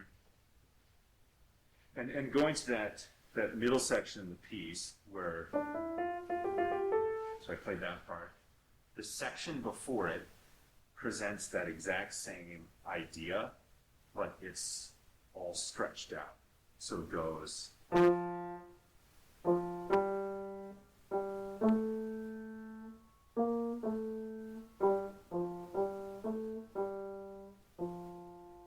So that whole idea is expanded, but it's in a different voicing. It's in the lower register of the band or in the piano in that left hand, and then in that next section kicks in, then it's in the right hand, and then in the band selection, it's higher voiced instruments, and it's then relayed a lot faster. And the listener may or may not recognize that's what happened. And it almost, as I'm explaining it, it almost sounds like subliminal messaging. Yeah. And that's not what I'm getting at. Well, isn't that what all of this is? This is all nonverbal, suggestion. Yeah, it's the musical language. So this is, I'm trying to talk through this and have a conversation, and I want to make a statement, but if I make the statement right on the front end of it, it might not be received well. So I'm going to find a way to present this in a gentle way, in a slower way, and then I'm going to present this statement right here, so that I think in your mind you're like, I've actually kind of heard that before. So now when I do hear this in full force, it is not as overwhelming to me. I'm ready. Yes. You're prepared. Yes. Yeah, I hope so. So then, as the selection moves along, then of course there's a drum break. Because, of course. Come on, we've got all these percussionists. It is spectacular. It is spectacular. And on the piano part, it's difficult, even though we argue that a piano fits in the percussion family. Really? Yes, because there's woodwind, brass, strings, and percussion. We say piano's in the percussion family because of the way in which it's played. So if you're in the wind instrument, you're using your air to produce the sound of the instrument. Strings, you're using that, it's either your fingers and you're plucking the strings, or you're using a bow. And in percussion, you're using your sticks to hit it to make that sound, or using your hands. Well, the piano has this mechanism within it that this key is then connected over here to this hammer that's then extending upwards and striking the string. So it's an interface for a whole bunch of hammers. Mm-hmm. Yeah. So then, percussion family. Never knew that. Yeah. So you've got in the band recording, since you have all those percussion instruments, then that's one way in which it's conveyed. So in the piano, I go.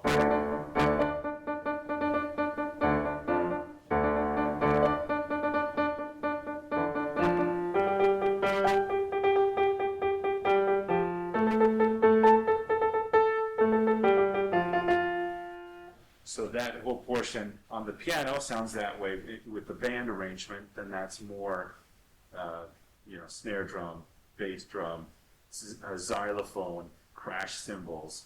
We've got a marching machine. The members of the band are clapping. There's actually that's a little bit of the humor that I wrote in that section with Octavius. That not only is it a big drum break, so the whole percussion section is active with it, but the wind players join in with the clapping rhythm. Yeah, I love it. So now, you're taking like a percussion section that you maybe otherwise. It feels so free, so fresh.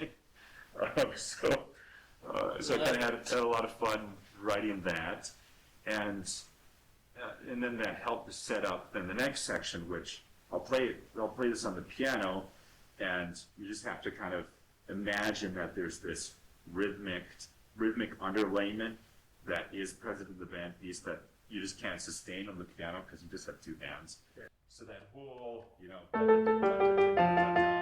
it gets into the.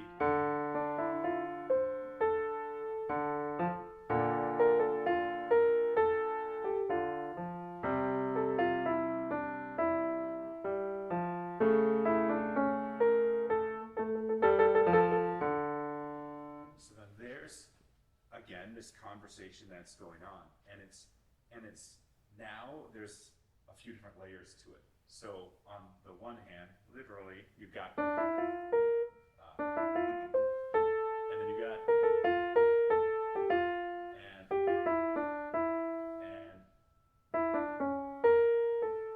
so you have that arc, that phrase, that conversation.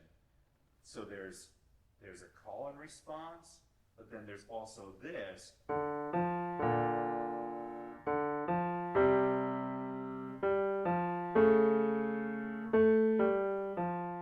So then when you put them side by Is side. percussion happening too Yes. at this moment? Yes, absolutely. So you have all of those things running. Yeah.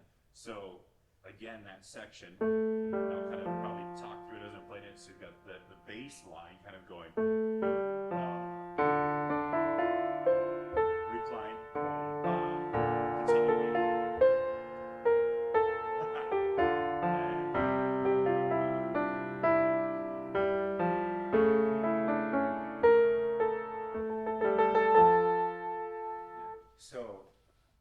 So all these layers are now all just We've grown. Yeah, absolutely, yes. So you had different things where maybe at the very beginning, it was just that bass line, and then just maybe a single line replying like that, and then just maybe just that happening. But now here, this rhythmic underlayment, but then this melodic line emerging that it is designed to be hopeful. So everything leading up to it, is this, it's and that's a pretty bold statement there. And you get to this line at the end, and it's that leap that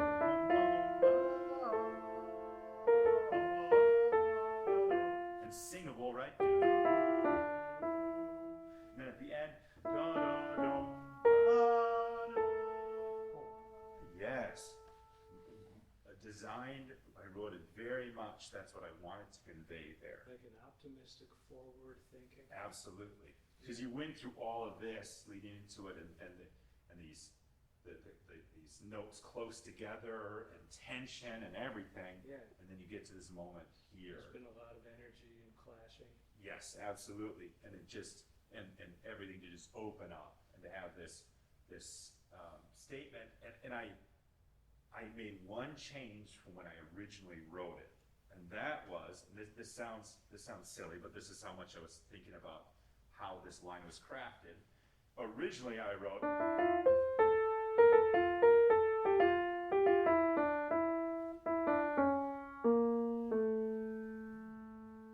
Yeah, that comes down at the end. Yes, and I said, wait a second. What if I just make that one change instead of going jump up and into that octave above it, and then that's what you've heard apart from that last time that I just played it. Play it the new way. So then the new way.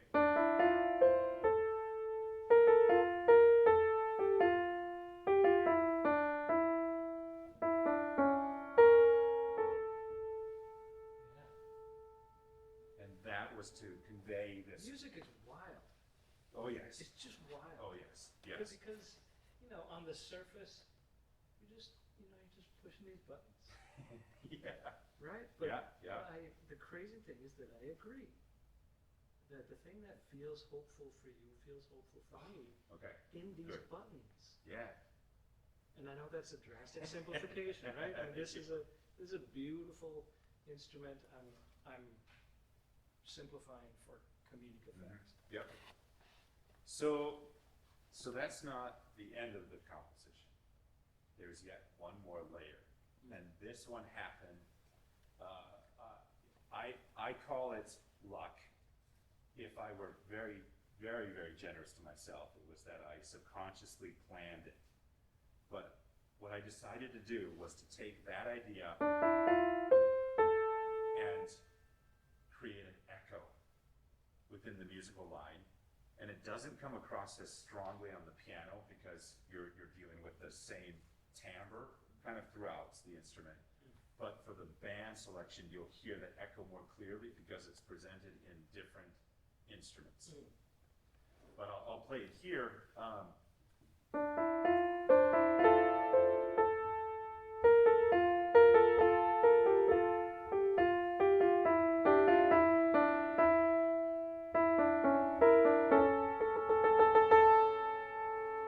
It's not as clear on the piano. You'll hear in the band composition, it's different. But where that came from, I have to give credit to John Williams. And he's done a technique like this before, and I think part of why it popped in my mind was that, well, I mean, if he can do this, maybe I can in a lesser way. We hear John Williams as a listener to Whistle the Feast. Mm-hmm. He's a big fan. Yeah. Awesome. So I think one selection that would exemplify that technique would have to be Indiana Jones and Raiders March. So what he's doing is he's establishing this rhythmic level, boom, bididum, boom, boom, bididum, boom, bididum, boom. So he's establishing that first. So if you listen to Raiders March, you'll hear that. And then boom, ba-dum, bum, boom, ba-dum, boom, ba-dum, bum, boom, ba-dum, bum, bum. So then that's going along. Now, as that composition develops, then what you'll hear is boom, ba-dum, bum, boom, ba-dum, bum, boom, ba-dum, boom, ba-dum, boom, ba-dum, bum, boom, ba-dum, bum. And maybe you haven't, maybe in listening to it, if you're not listening for that, you maybe wouldn't even pick up on it. Yeah. But I just hear momentum. yes, Right? so I hear the effect of it. that momentum, that development in the music, that it gives the reason why it should be repeated again. So in writing Octavius, if I didn't write in that other layer, what's the reason why it should happen anymore? Shouldn't this thing be over and done with? There's nothing more to say. And I said, well, actually, I think I have just one more thing to say, just one more layer, if you will, a fourth layer to it. And that's what I did. Is I had one. And if I do it in different octaves, that would maybe help out. So actually, I haven't done this before. Something like that, where again, in that what I mentioned before, I'm nothing without you, and that's the case. Like in something like this, like I'm trying to do this by myself on the piano, and I'm falling short. It's not made for that. Yes. So in that band for your piece, team. then you can hear that echo, and it's very clear because the flutes and clarinets are playing, and the trumpets are replying, and it's how I hoped it would be, and it played out that way. So, and then at the very end, then it's kind of winding down. So these chords going.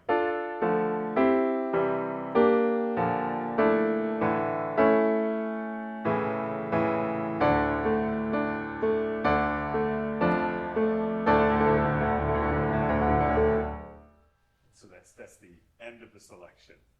So after that, boom,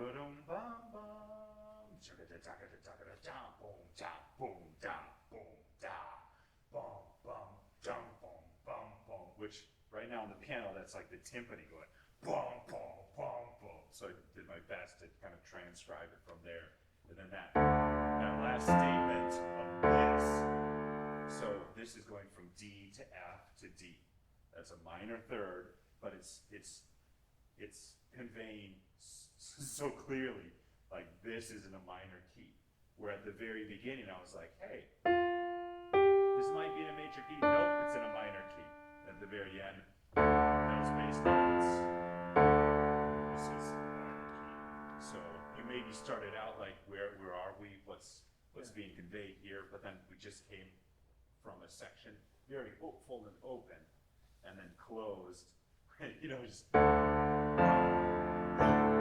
chord, suspended cymbal, quite a grand ending to it, but also leaving open the possibility of another selection, which I just started writing. Hey, when? Last night. And We call it Ninetavius. And I already have the title. You do? Yes. What's it called? It's Octavius Returns. Nice. Yep. So just for the fun of it, This there's is first time outside of your house. Oh yes. Oh yeah. Yep. Fresh content. Yeah. There's a section in there, and it goes like this, and it's going to be a portion in the composition, and I'm writing it for band, but I might also write it for piano too. But at this moment in the composition, I envision the group being participatory with some clapping. Yeah. So I'm now. It's quite a peculiar project because I'm referencing material from another composition, that being Octavius, of which is something that I wrote, and I'm now writing. So now it's a sequel. I'm arranging me. It's a sequel. Yes. Yeah. Yes. So it's right? It's like you don't have to see the first one, but you really should. Yeah. So this one, there's a section there, and it goes like this, and imagine like kind of clapping along like this as it's going through this, and maybe I can. Okay, we'll try this. All right, as I'm playing this. So this is going along.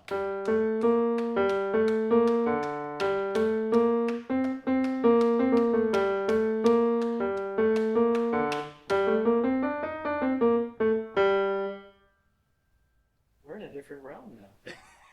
Like I hear it's Octavius-ness. Yeah. It's expressing itself in some other way. Yep. Oh. Yep. So my experience of that is like I don't know what just happened, but it does that thing where it belongs and it surprises. Yeah. Yep. It's the right texture. So I'm hesitant to analyze too much as to why I started writing last night, but I think there have been enough times in which I've been writing music that it has been connected to something that is that's maybe sad going on, or something that's maybe challenging to understand. So I don't think details are necessary at this time. In that there are sad things that are happening. There's challenges. There's quite a lot that's happening. We're not shy about the details either, though. Oh, well, sure, yeah. But I think, given this is so early, the selection is, if I'm, I mean, it's maybe 25% complete. Wow. So I've got a ways to go. You had a big night, though. Yeah, I did. After church today, I shared. Yeah, I shared the selection with my daughter, and then and I said, "Yeah, I wrote this last night." And she's like, "What?" and then I was like, "Well, I mean, what did you put on last night?" She's like, "Well, I was watching a movie, you know." So my kids were watching a movie, and then while they were doing that, I was writing Octavius Returns. Okay. Octavius Strikes Back. Yeah, I don't know. Temple of Octavius. Oh boy, you're right. It just dawned on me that I have not shared where Octavius came from, and Yeah, we haven't quite gotten there. it's and I was just Yeah, so when last we met this subject, yes, we discussed how you were just composing something, and it was growing. It didn't have a name. correct. And the ideas, I was writing and just like in a conversation, if you would say something, or you're talking with someone, then you're like, oh yeah, and then you'd say something related to it, or you present a new idea. So as I'm writing, then those things they're coming to me basically as it would be in a conversation, because I'm thinking by way of there's a conversation that's going on here. There's an emotion I want to convey. There's a story here. There's some sort of a plight or an adventure, or just there's storytelling happening. But the title, and when you have something without lyrics, the title seems to have an unnecessary amount of weight, because there's no other words. You're going to have this title, and maybe you'll have program notes that describe it, or there's some connection there. And knowing that, you maybe understand why some composers will just have a very technical title. Yeah, oh, right. Or the key and the form. Or like Franz Josef Haydn will be like, yeah, this is Symphony number 67. He wrote over 100 symphonies, so he's just like, oh, you're going to number them. Right. There's just so many. So I'm writing this, and I have no clue what title, and I keep building the selection, but I think I'm running into a problem as I'm writing it, because what am I ultimately rallying to? Or if this gets presented in public, what can we all say? Look at this, like this is what's being conveyed here. And our friends contacted us, and they said, we just had a baby boy, and we're like, this is amazing, and we were asked to be godparents. This is a really, really exciting time. And they said, what's the kid's name? It's Theodore. That's a great name. And oh, by the way, what's the middle name? Octavius. And I couldn't believe it. If there was ever a perfect title for this, that just landed in my lap, basically. Like this wasn't, I wasn't searching for it. I don't know, it was. I was searching for a title, like you wouldn't believe, but they just gifted me with that. And you recognize it. Yes, and there was the eighth child born in the family. Child. The eighth child, Octavius. Now, this is your 8th published work. It ended up that was the case, and that dawned on me later on. Didn't you say that there's different 8s going on within the composition? Yes, there are. So then I was able to, after then having the title, then to say, oh, I'm going to write this, and then as I was getting towards the end, I'm like, oh, this is going to be 80 measures long. So this is 80. And then that was after you discovered the title. Absolutely, yes. And then I had originally written it for 15 percussionists, and then I got some polite feedback that, well, that's great and all, but you're going to make it kind of unplayable or unprogrammable for other ensembles, because you just don't have that many percussionists. So you might, when you're going to have it debuted by 2 bands together, but most bands won't have that many. So, well, I'm going to try to narrow it down. And then I think maybe I had a choice between there being 8 or 9 percussionists, and then I was like, well, let's just go with 8. That choice. So then some other elements came into play that way that the title helps steer. So, in my mind, I associate this piece with your health concerns. Yeah. Does the idea of Octavius have anything to do with that? And also, does the way that the piece is address?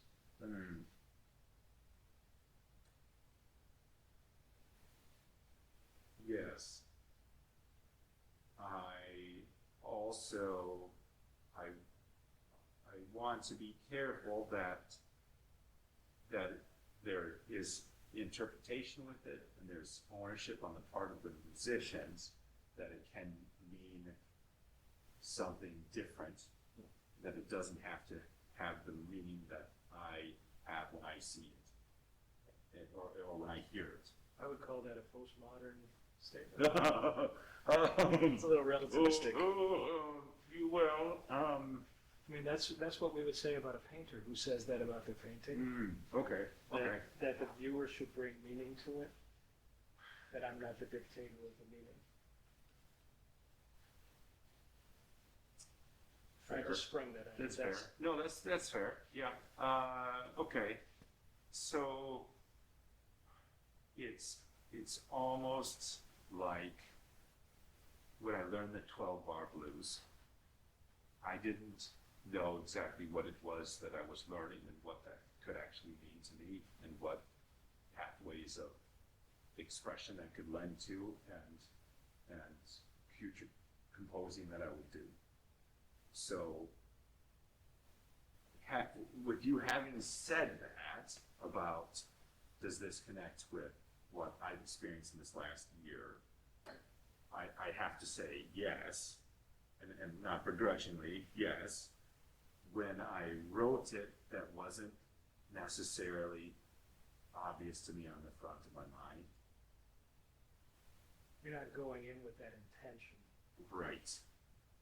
So then that's why I can say, well, the meaning can change over time, or it can, looking back on it, say, oh, you know, this is relaying something of a story of how that last year, or maybe even those 4 weeks that I was home, this is maybe a way in which I'm conveying that. But that wasn't on the front end, but that could have been in the back of my mind. And so then that's where I want to exercise some care in that this wasn't on the front end. So I want to discuss and look at things on the side of it in talking with bands or when other bands perform it.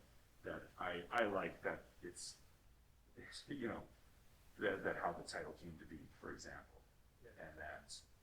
And then, like, I can break down musically how this was all constructed and its connection to past composers and other, just great composers like John. So, the music has to have emotion and it has to carry emotion. And if the story, my personal story, is a way to help convey that emotion, then yeah, let's talk about it and I'll share it, And if there's another way that somebody sees it and it connects with them emotionally, then that's wonderful. It's really interesting how hard it is for you to allow that, because in the world of visual art, it's just understood that every artwork is a self-portrait. No matter what its content claims to be, it's always it has the fingerprint and it has the attention of the moment. They say every artist is a product of their time, right? Mm-hmm. And everything they make is a product of their attention. So this came into the world at a time when your attention was focused in that direction. Yeah. I suppose, it can't help but be affected. Mm-hmm. Kind of like what you started last night, is tinged by what is on your mind. Mm-hmm. Yes, it is. Regardless of what your intention is, it's there. Mm-hmm. Yep. And I don't want to belabor the issue. No. I'm not trying to dig too hard here. But I'll just express that that's been my association. Okay. Right? Yeah. From the outside, I thought, this is Ben's project, reacting to his health. So this is helpful to kind of share that, then to come up with the idea that I'd like to host a public forum in which I'm going to provide the music and and break it down and share kind of the ins and outs of it. It was a very strange thing for me to come up with, to say, You mean when you presented yes, this piece to the campus? right, yes, like to have a lecture on it, Yeah. a talk, yes. Because the presentation of it is the music and that band, and I'm nothing without that band. Yeah.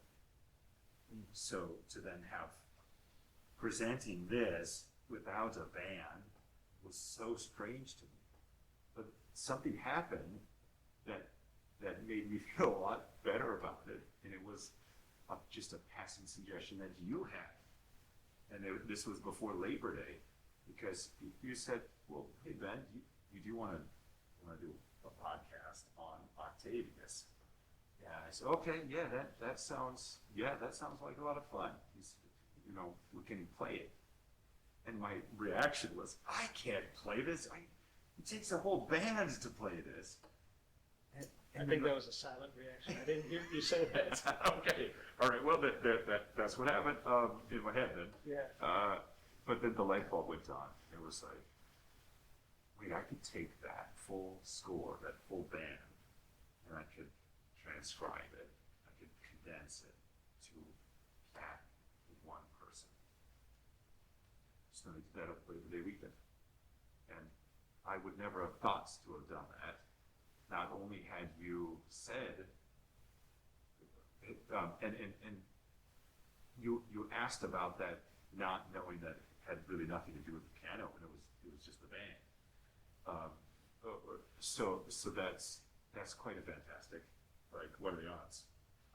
But then also to having said, I think I want to give a talk on this, and I think people would be interested in hearing the behind the scenes of it. But then that goes even further back to, I'm going to write something original, and just all of it. And this sounds strange to share, but there's an aspect of not only vulnerability but fear, because I am saying, this is me. I cannot turn around and say, oh, this is somebody else's work that I'm modifying. And I'm definitely not going to turn around and say, oh, when this band played this, they didn't do it right. No, absolutely not. I'm going to now step to this new area of, this is me. No, Octavius, there's not much hidden here.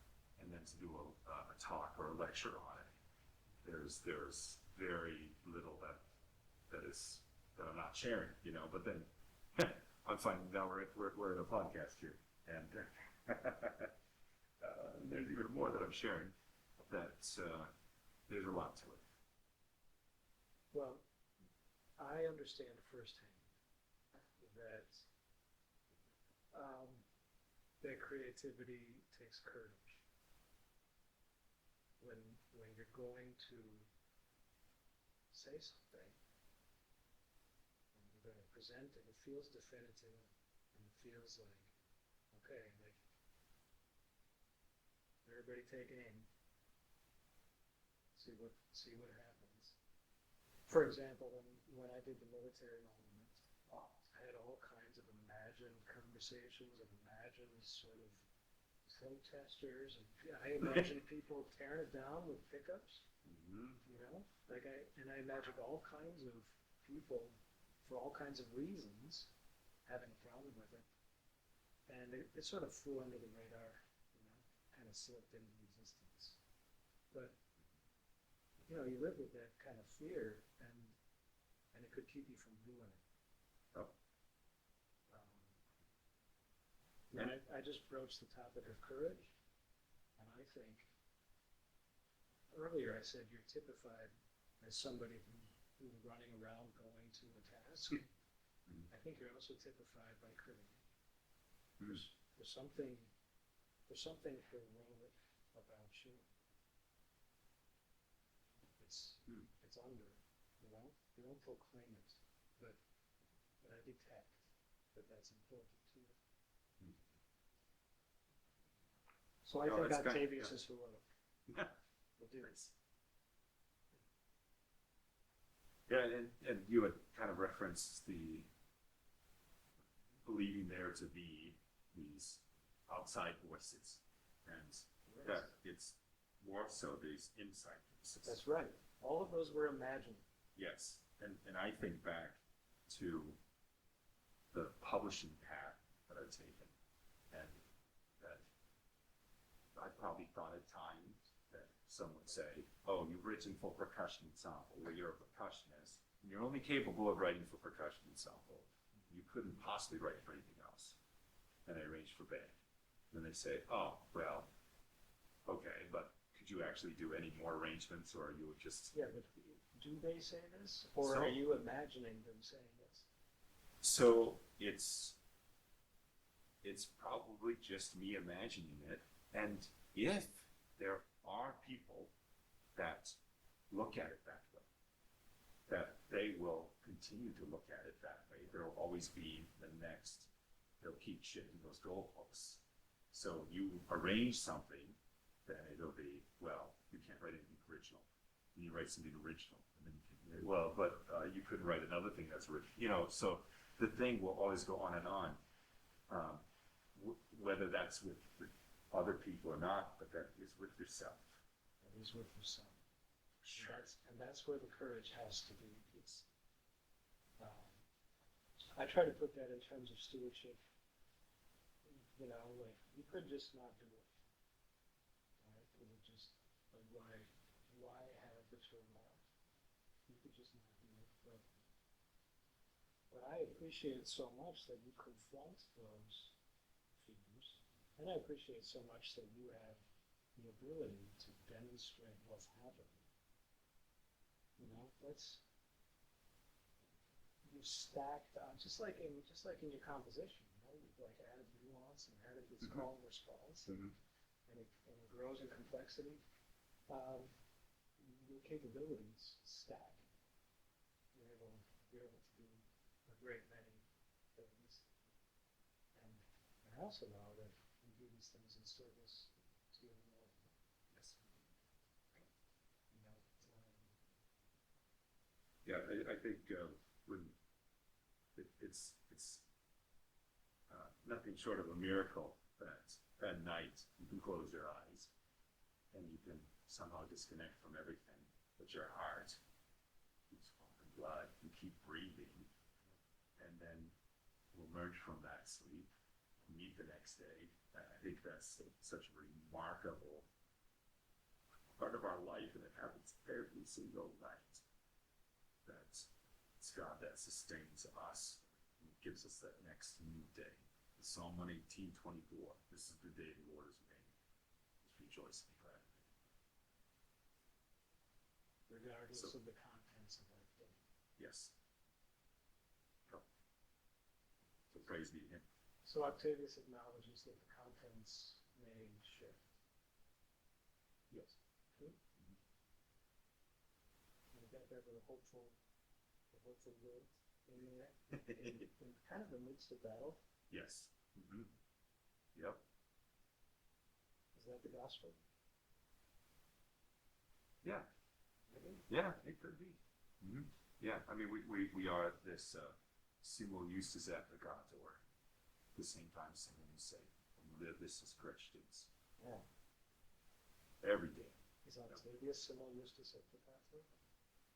Well, talking about that structure of it, like the framework in which I was utilizing, that's how I do, that's how I was kind of looking at it. Really? Not a major key, minor key, so major key gospel, minor key law. Yeah. But then this melodic minor key, which has kind of a combination of hold both aspects of those keys. I gotta say, I've been thinking that like the simultaneousness, the simul, is distinctly Lutheran. Yes. Other denominations, other ways of believing, the opposites. Mm-hmm. Yes, this is true. This happens with our sacraments, happens with the nature of Jesus, it happens with our nature. Mm-hmm. Yep. Lutherans hold the opposites. Mm-hmm. And I use that Inside Out reference From from Pixar. that film. Yeah. Yeah. That it's the whole battle in that film was who's signing on, joy or sadness. And it's both, and that's everyone you look around and see it's both. And some are better at only showing the joy, and then some mostly show the sadness. And as we're to help them and recognize it in ourselves too. You know, earlier I talked about the physics of musical instruments and how just unlikely it seems that we could benefit from this whole tradition that gives us musical notation and instrument makers and an understanding of physics and performers and performance. But maybe the most baffling thing of it all is the way that a composer can suggest something inside of you. Right? What is all that? All of that was sort of the externals, the delivery methods. But the thing that's delivered, the music, is really a tremendous communication.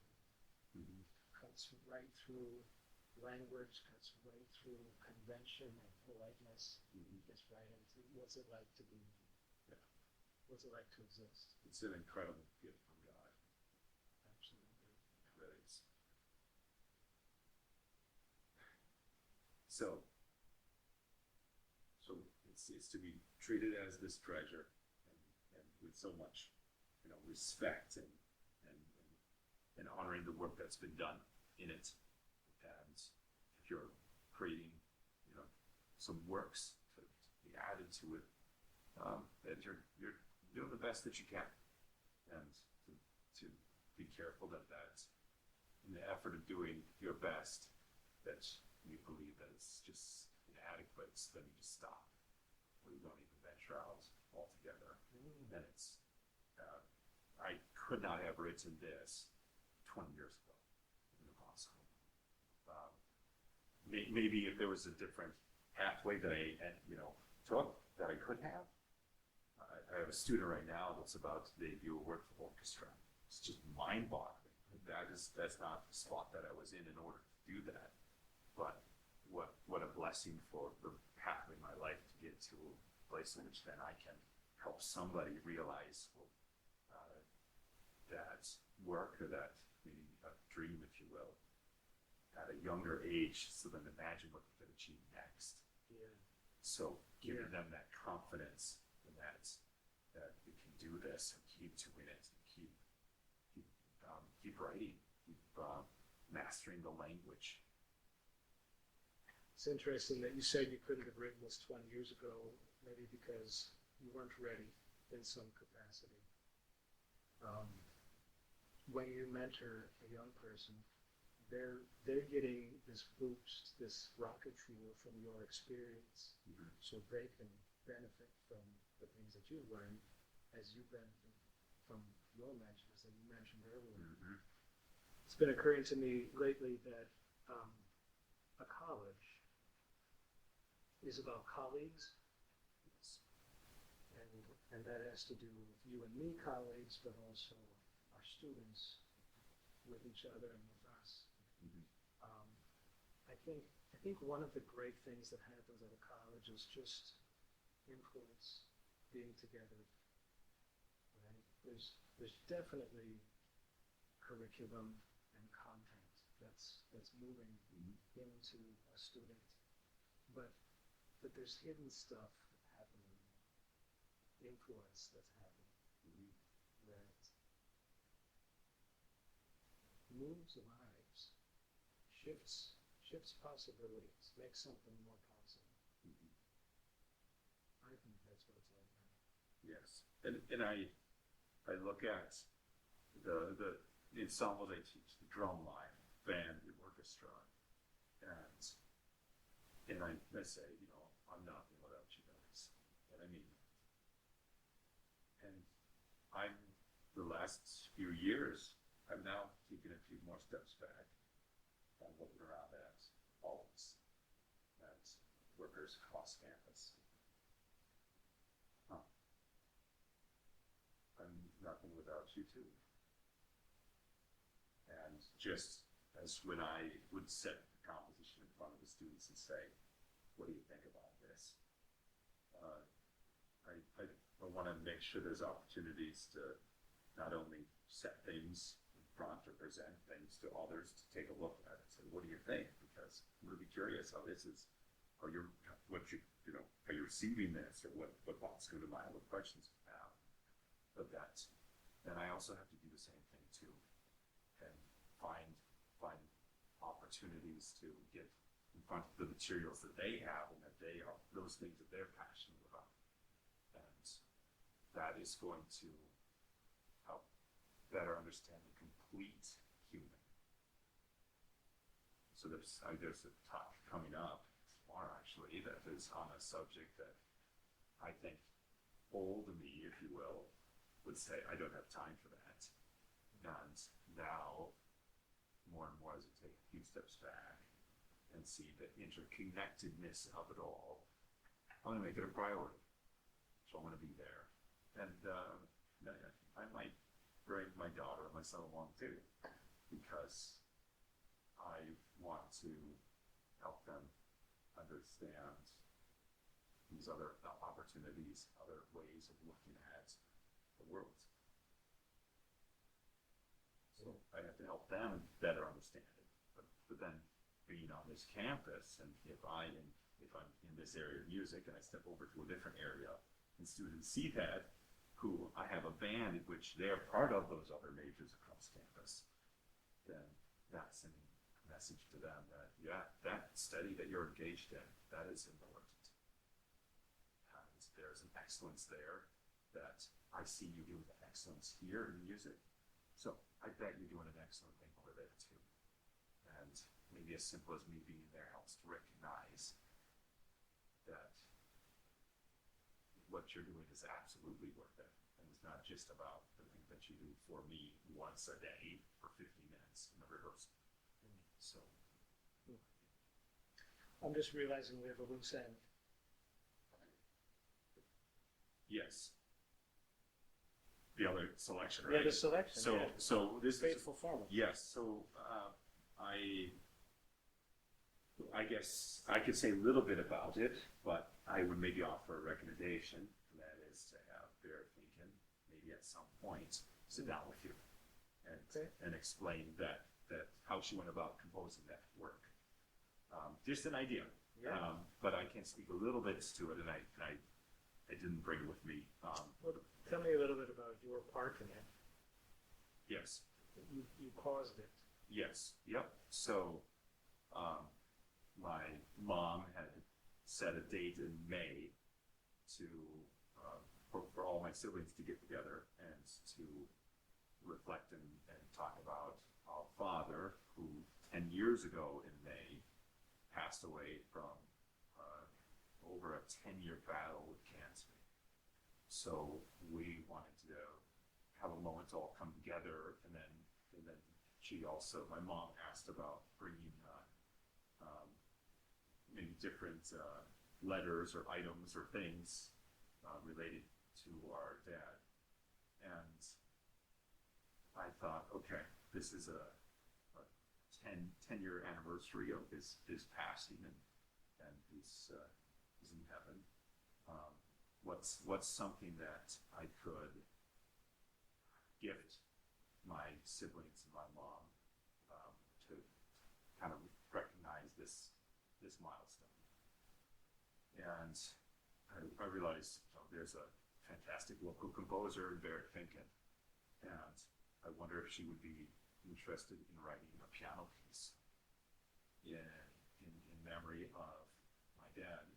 So I reached out to her and I said, hey, my family's going to be meeting at this time. Is this something that you could do? And she said, oh yeah, I could absolutely do that. And she said, well, tell me a bit about, and I was kind of sharing some different stories. And then I said, well, he really liked the hymn, God Moves in Mysterious Way.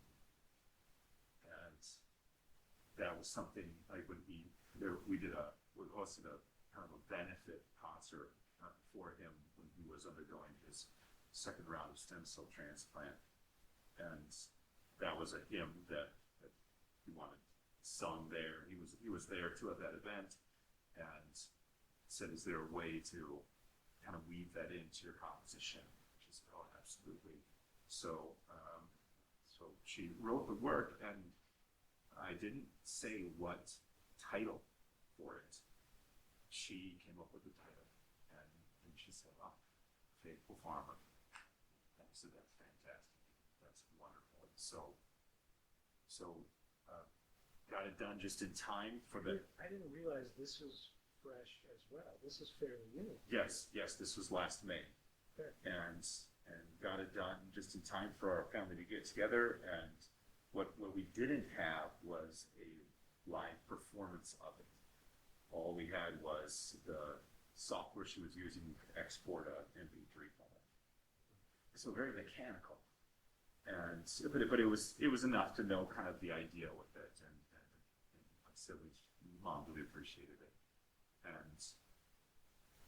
And then summer hit, and then now the school year resumed, and then I think when you start the year, you'll sometimes look back on the year, and then it dawned on me that here's this Faithful Farmer work that has not had a live performance recording of it.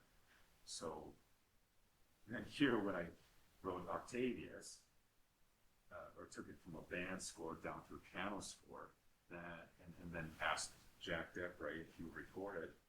And then that light bulb went on, and I was like, "There's this other piano piece that has not had a recording of it.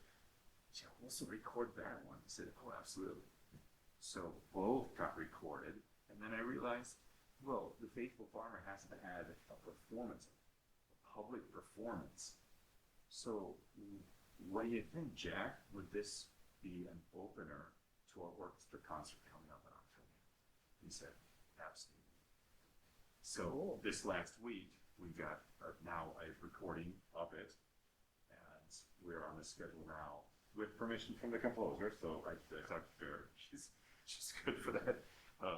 That it's going to be performed in October.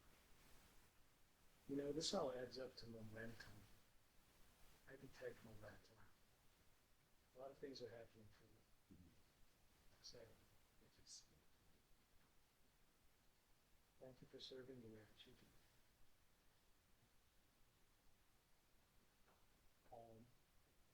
Feels to me like we're ending our episode. Looking at my watch. We're approaching 2.5 hours. Yep. Oh boy. Which is not unusual. Whistle the Feast regularly breaks 2 hours. Oh, wow. 2.5 is not unheard of. Yep. Well. And our listeners, I guess, are up for it. Well, thank you for having me on, and an opportunity here to talk about a whole spectrum of things. And I want to share appreciation for the support and encouragement that you've shared with me for now stacking up to be many years. And that is something I do not take for granted. I appreciate the side conversations we can have amidst a busy workday. And what's becoming clearer and clearer to me is how well you listen, and how important those observations are, coupled with those comments or suggestions or ideas that come with it too. And that's something that I appreciated and continue to appreciate, but even more so with each passing year. So thank you. Thank you very much.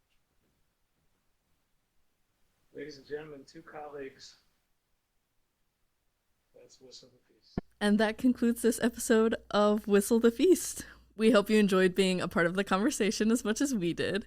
Whistle the Feast would not be possible without all the creative people and spaces at Bethany Lutheran College. And you can head on over to blc.edu to learn more about the college or schedule a visit. If you have thoughts, questions, or feedback, we'd love to hear from you. You can actually send any feedback about the show to feastreaders@gmail.com. A huge shout out to the wonderful people in our Bethany community for sharing their thoughts with us, and our producer Jackson Graham for managing the edits. And with that, I'm Nora Kratz alongside Jason Jaspersen, and we want to thank everyone who tuned into this episode of Whistle the Feast. Until next time. Get curious, be of good service, and discover what God has given you.